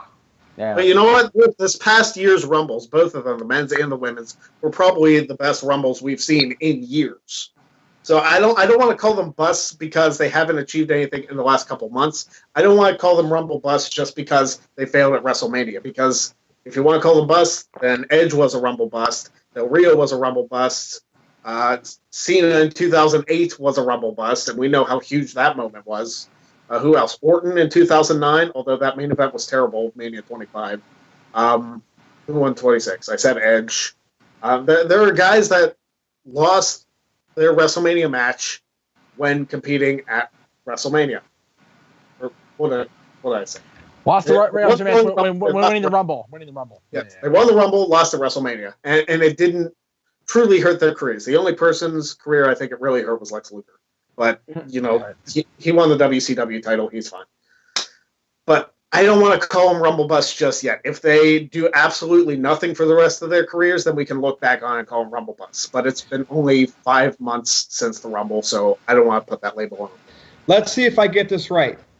Are these the people that became champions while winning the Rumble? Ric Flair, Vince McMahon, and Triple H?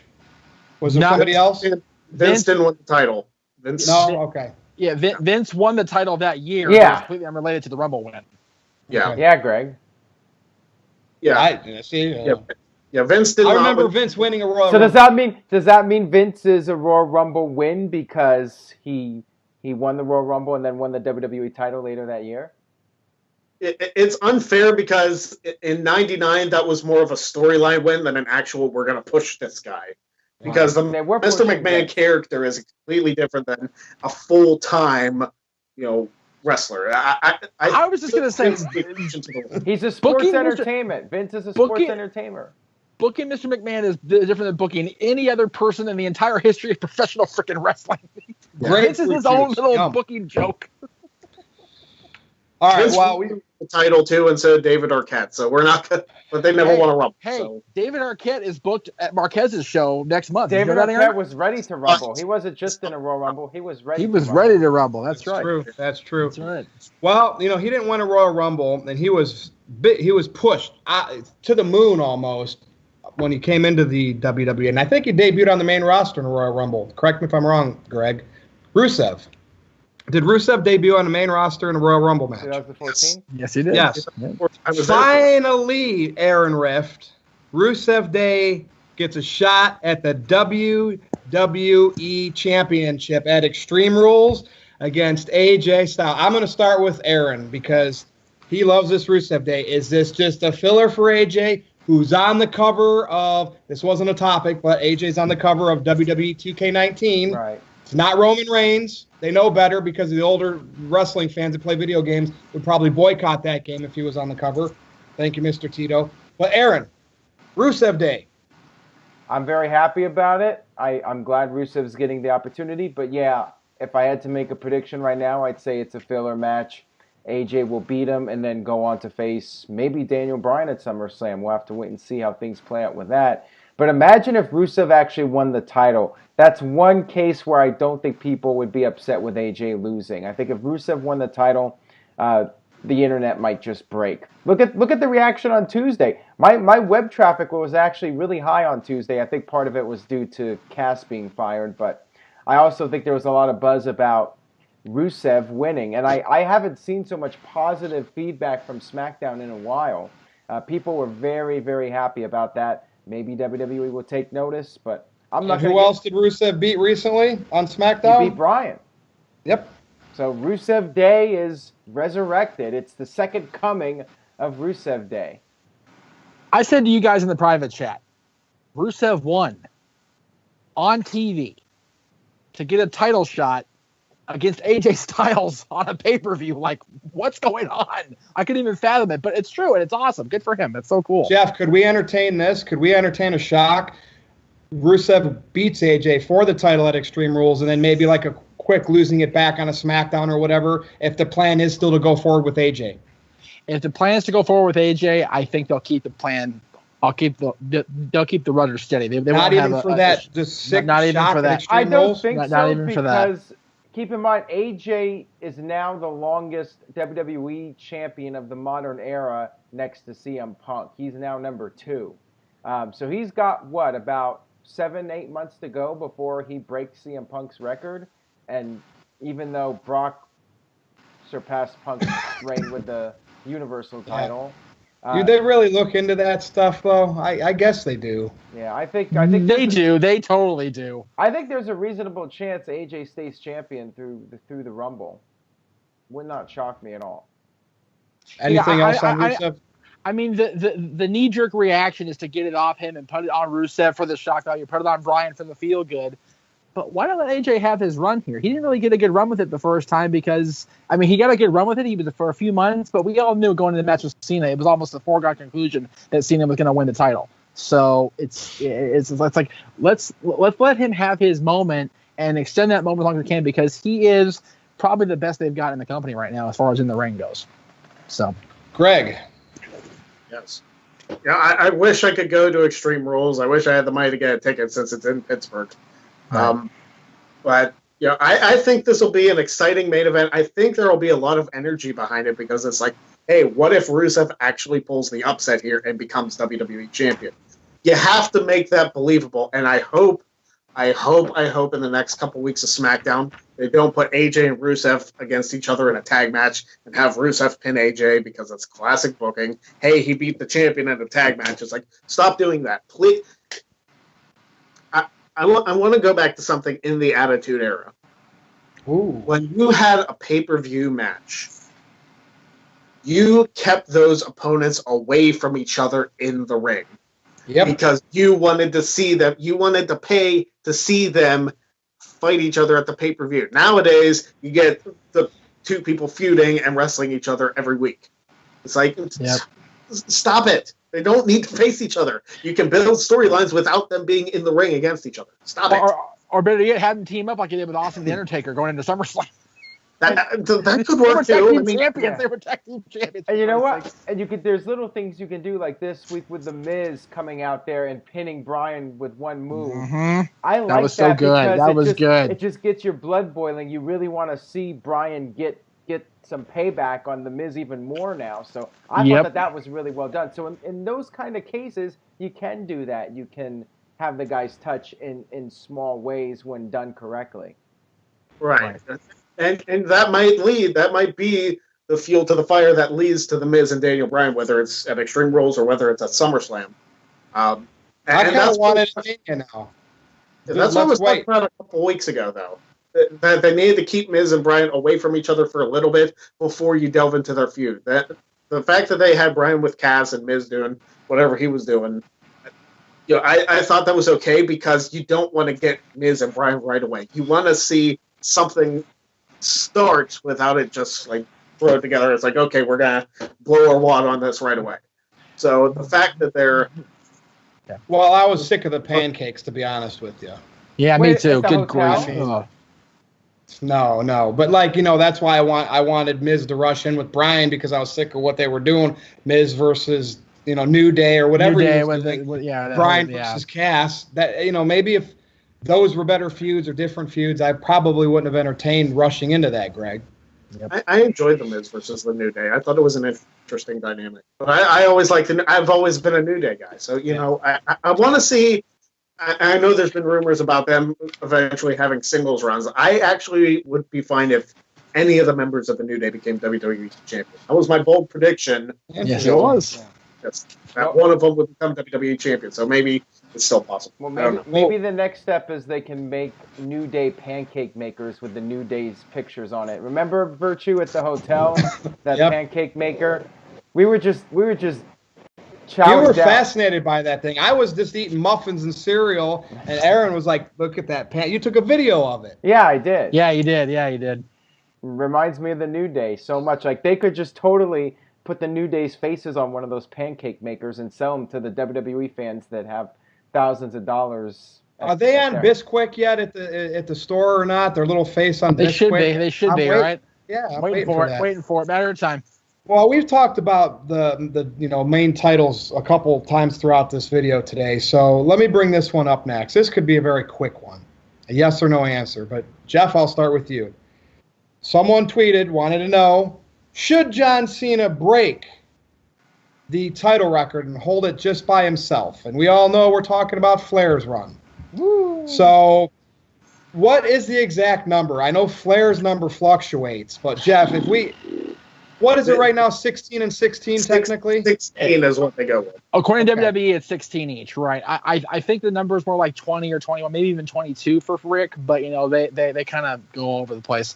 I think that if they're going to stick to this and they're going to say, hey, Rick is a 16-time champion, WWE recognized, then yes, let's have Cena break that record. That way there's no, okay, well, now there's 2 at 16. Let's see if somebody can pass it and make it 17.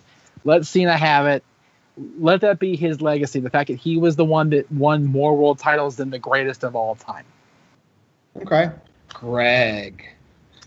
I don't think you should break the record. I didn't think you should have tied the record either. Well, no, I don't either. But it is what it is now. So it is what it is. But the problem I have with John Cena's 16 title reigns, and I know Flair had a couple short ones too. Cena literally had a WWE Championship reign that lasted 5 minutes, and that counts as one of his 16. It's ridiculous when he won the Chamber and then Batista beat him.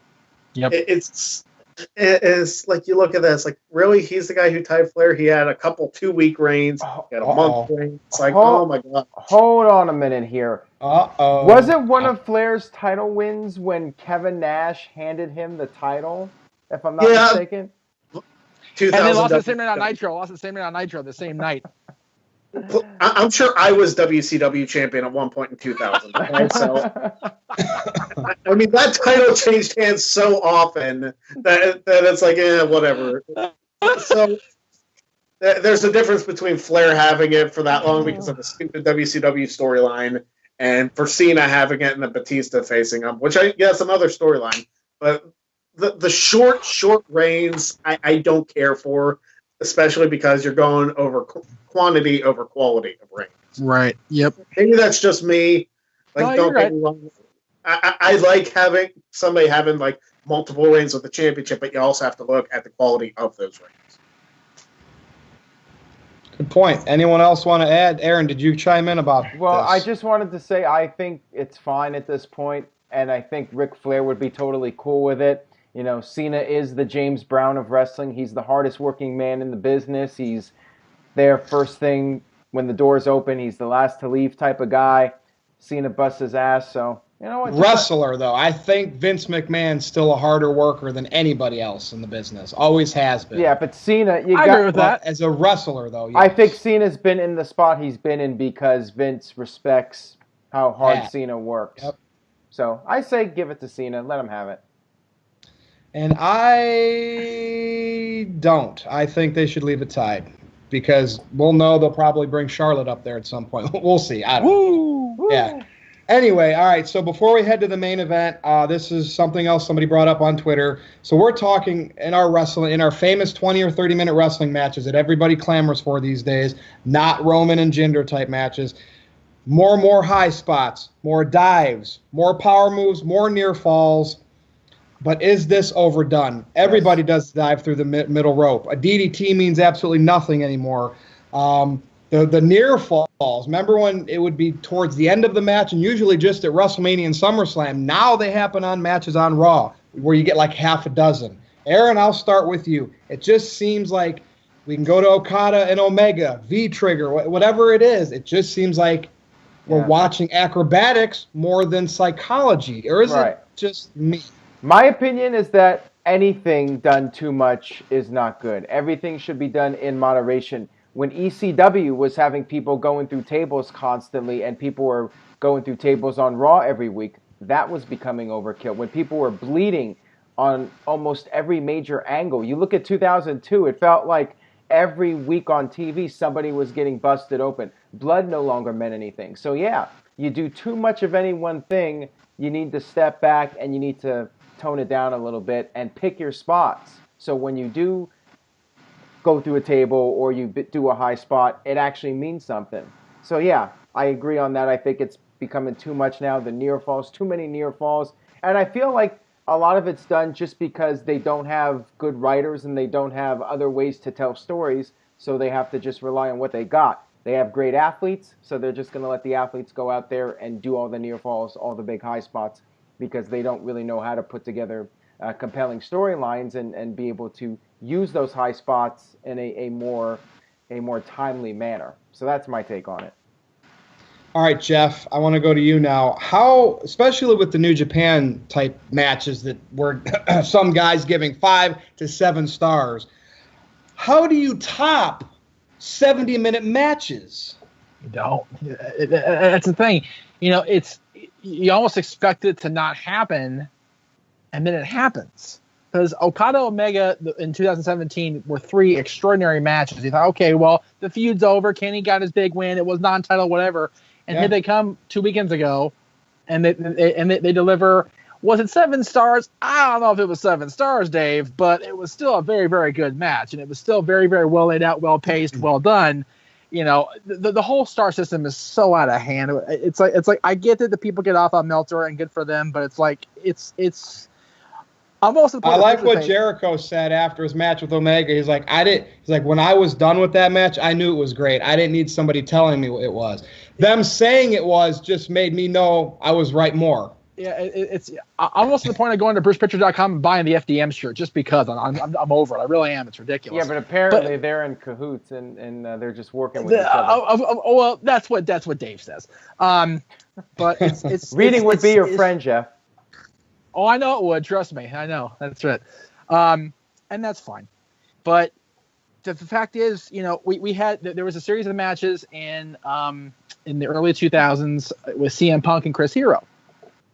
And they had like a 45-minute match that went to a draw. Then they had a 60-minute. Then they went to a 90-minute. You thought, okay, it can't get better, and it keeps getting better. As long as these guys are in the ring, as long as these guys are actually putting the effort in each and every time they wrestle, you know, do you want to see a 2-hour match? Of course not. Do you want to see a 90-minute match in this day and age? Of course not. But if the timing is there and the layout is there, go for it.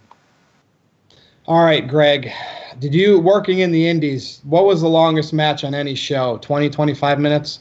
Well, we have Royal Rumble style matches, so I think that's a little unfair. But typically, an indie match never really went, especially the main event, really never went any longer than 15. Okay. And that might be stretching it. I know in the indies, it's like if you get a 10-minute match, it's like, oh, this is a real showcase, because a lot of the matches are kept like 6 to 8 minutes. I don't know if I'm like ruining anybody's day here by telling them, oh yeah, indie matches are kept short by design. But here's the thing. I would rather watch a 70-minute match with CM Punk and Chris Hero than a 70-minute match with Great Khali and Hornswoggle. So it also also depends on who is in there and the psychology they can bring. Because, you know, if you don't have the workers that can pull off a 70-minute match, then obviously you're not going to want to watch it. But if you have guys like Shawn Michaels and John Cena with their classic on Raw in 2007, you know, they pulled off an hour match, and they really weren't. Nobody was expecting it out of them. And they pulled off a fantastic match. I kind of wish we could have saw the whole thing without commercial breaks, but, you know, it is what it is. So the hour-long matches, they need to be kept in moderation, maybe like one a year, if that. Right. Because if you do any more than that, Royal Rumbles aside, because they typically go for an hour anyway. But a straight-up one-on-one match, don't overkill it, but you need the right story. You need the right guys, and you need the right psychology to pull that off. Yep. I agree. And that leads us to the main event. And it's a simple question. And you know how Aaron likes to do, you know, your first choice and your second choice, because we have to always have an honorable mention. Jeff, I'll start with you. Damn it. Today, of the active wrestlers today that are, I guess we could say, full-time. They don't have to be full-time. Just who is the best professional wrestler in the world and why? And it doesn't mean it has to be in-ring work, but go ahead. Go ahead, Jeff Meltzer. Are we doing honorable mention as well, or are we just doing just straight up one Yes, I want to person? know who. So tell me your honorable mention first. Who would you pick as a second if you were making your own no DQ 500 list? Okay, and then who you would pick number one? My honorable mention is definitely AJ Styles. He's been consistently the best in-ring worker in WWE the last 2.5, 3 years. However long he's been there, almost 3 years now. So he's my honorable mention. My best wrestler in the world right now is Chris Jericho. Interesting. Wow. Chris Jericho. Wow. Chris Jericho. I mentioned this. And I'm a big part for him. Yeah. The guy. You know, for those of you that follow sports, and Aaron doesn't follow sports, but Greg and Virtue understand this. Matt Kemp of the Dodgers. He left the Dodgers for a few years. He's come back. Guy's having a career renaissance right now. He's having the best year he's had in baseball in many, many years. Jericho's doing that now. He's wrestling part-time. He's not in the ring every time, but when he's in there, it counts every single time. Don't you think it's harder part-time? It's very much harder because you have to be away from the ring and still keep yourself in game shape. You have to be in the gym or at least some sort of training situation every single day. Jericho is the best in the game right now, period. Wow, I love Jericho, and you shocked me. But I love that pick. Like, I love that pick. All right, Aaron. You were thinking I was going to say Okada or Omega, weren't you? I had a feeling that makes me feel really good. But you were praising Dominion earlier, so I thought maybe Dominion was a great show. It was an awesome show. I mean, all right, Aaron. I think Omega's got to be up there towards the top, but I'm going to say my number 2 is Seth Rollins, because Rollins has been on a roll this year. You look at that performance he had on Raw a couple months back when he wrestled over an hour, so we know he's capable of it.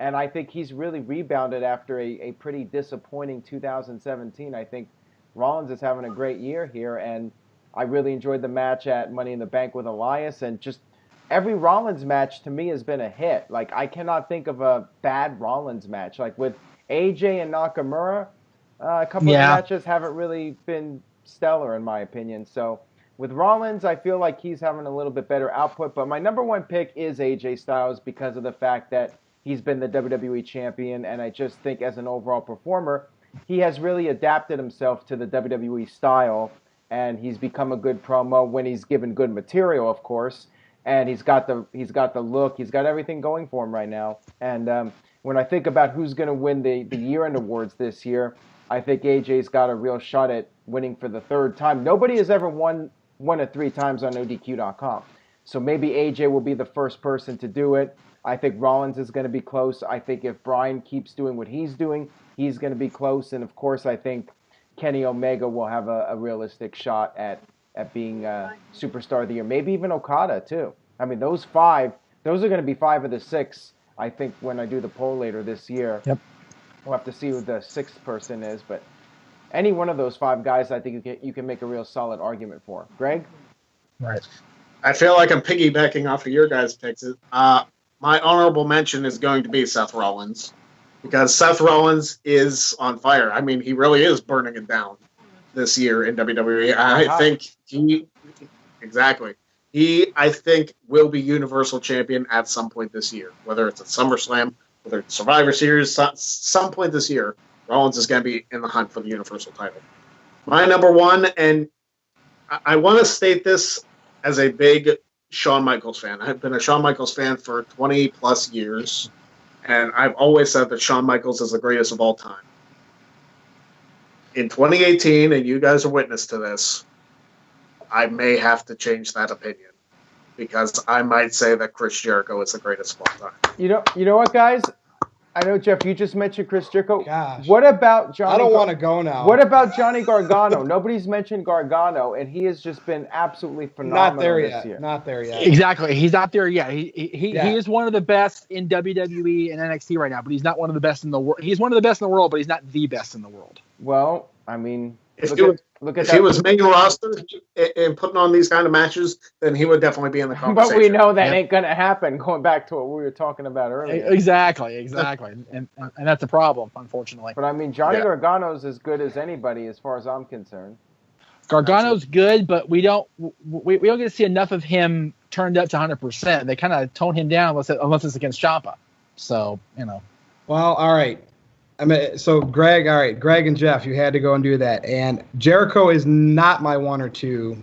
He'd be right there at 3. But we're talking right now, 2018. So my honorable mention is AJ Styles.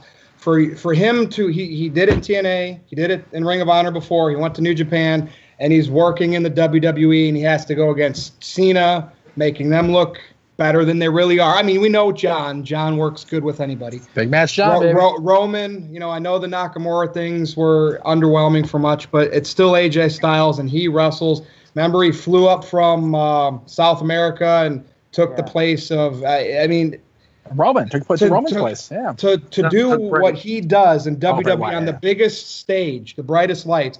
I mean, I should be saying he's number 1, but, maybe he gets a negative score bumping him down a little bit because the WWE booking. But nonetheless, he's right there, honorable mention.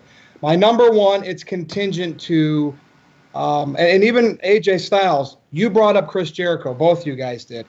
Chris Jericho, and this is why maybe I should make him number 1, but he set the table for AJ early on in AJ's WWE career. AJ became exactly what we thought he would. Chris Jericho got that first program with him. Omega could never get there in New Japan. He had all those matches with Okada. Quite honestly, I think he made Okada look like the number 1. But Omega got over the hump when after he had a match with Chris Jericho, and now finally Kenny Omega, the hair is blonde. He's got the, if you notice him during the press conferences, he's taking it to the next level. He's like, I am the star that Okada was. I'm Kenny Omega. It's my turn. He's the #1 wrestler in the world. They're both from Winnipeg. But Chris Jericho, I just can't put up there because of that part-time status, although I want to. If he was wrestling his 2008 schedule, like when he was wrestling Shawn, you know who my #1 would be. But he's there. He's there in the fact that I made AJ the honorable mention, and I picked Omega as the best in the world. Jericho's work with them, it's still there in them. Does that make sense? It makes total sense. Beautiful. But that's my gut. That's just, I'm sticking to it. That's why I wanted to be main event right there. That's why I wanted this to be the main event, Virtue. Good what stuff. does everybody think, though? Who is the honorable mention and the best wrestler in the world today? Put it in the comments. That's all I got for this show. Anybody else? So good. I just feel bad that we didn't do the women's superstars because honestly, they're up there too. Like as far you know as what? That's fine because we got next week's review, so maybe we can make that. And that I need time to think about that, to be honest. I do too. So David, who do you think are going to be the 6 to be on the poll for the NoDQ.com male superstar of the year? Who's on there right now? I'm just saying, it depends on who the people nominate. Well, who should be on it, or who are the 6? Who do you think? Who should be the 6? Who should be the 6? Okay, so AJ Styles, Kenny Omega. I'm not sure is the No DQ Galaxy not really big Okada, or do they put people like that on there? I think Okada made it last year. So Yeah, Omega, Okada, AJ. Jericho. I would put Chris Jericho, obviously. I would too. Rollins. Yes, Rollins, and I just couldn't bump Rollins up there yet, but he's right there in that top 5 talk. And then who would you put? Gargano? Gargano would be a good number 6. I would. I put Gargano as number 6. Who'd you say, Greg? What'd you say, Greg? I said Jinder Mahal. Oh, stop it! I mean, look, this is a legit discussion, though, or else I would say Roman Reigns if you wanted me to troll you. But no, I think maybe Gargano would be the 6th one. I mean, who else could be? Who am I missing? Maybe. Ciampa could be honestly too. Yeah. Maybe to be Big Money Morrissey. Big Money Morrissey. There you go. I was gonna say honestly, Ciampa could be in that discussion too because the feud's been as much him as it has Gargano. Very much so, if not more so. Yeah. Because he's had to be the antagonist. So. Oh, another reason why I like picking Kenny #1, he had that incredible, and it went under the radar by Meltzer, by fans. That incredible U.S. Championship match against Switchblade Jay White. So good. Jay White's on the up, He's trying to make a name for himself. And it seems like after that match, they put the title on him, and they haven't done much with him. They haven't. But I thought that was a fantastic match. And again, it's, I think, related to Kenny Omega. Well, I think Jay White getting the U.S. title is more about getting it off of Kenny so he can push Kenny toward the world title. Yep. That's the match. Unfortunately for Jay White. Yeah, I just saw so many V-triggers that match, which we do anytime. Oh my God, I know. But Jay White, he sold him good, to where Kenny has to prop him up to do the next one. Yep. Who sells like that anymore, Nobody. That's the whole thing. He won the match, so people could say, well, if he got V-triggered so many times, how could he still win the match? I get it. But all right, that's it for the No DQ review. Let's go around the horn. Greg Cherry, what do you got to say? Wrestling Trivia Challenge. Watch the season 4 finale. I said it at the top of the show. I'll say it again. Check it out. We'll see you for season 5. Twitter, PA Sensation. Pro Wrestling Tees, PA Sensation. That's all I got. Jeff Meacham. Twitter and Instagram _ Jeff Meacham. NoDQ.com/Jeff takes you to the Twitter page, so that kind of circumvent that if you want to. YouTube.com/Jeff Meacham. We had Meacham's Musings on Tuesday. I was supposed to talk wrestling today, but we had shenanigans. So talk wrestling should be tomorrow. We're going to talk about Mick Foley and his legacy and his impact because he actually just turned 53, I believe, this year. So good for him. Yeah, isn't that crazy that Mick Foley's 53 years old? It's madness. But we're a week away from watching the Hell in a Cell match together as a group in chat. So it'll be a fun week to anticipate. And of course, you can follow me here on the NoDQ review with Aaron and NoDQ.com/LA for the LA meetup, which is going to be a party for sure. Yeah, because we're going to have a lot of cool people showing up and maybe a few surprises. You never know. Never say never. Is it true that every host except Greg is flying in for this? I don't know about David, but we'll see. Oh, okay. Okay. Depends on how much time he can get off from his luxury job. Gotta have it, man. Got everybody there. Got everybody on site.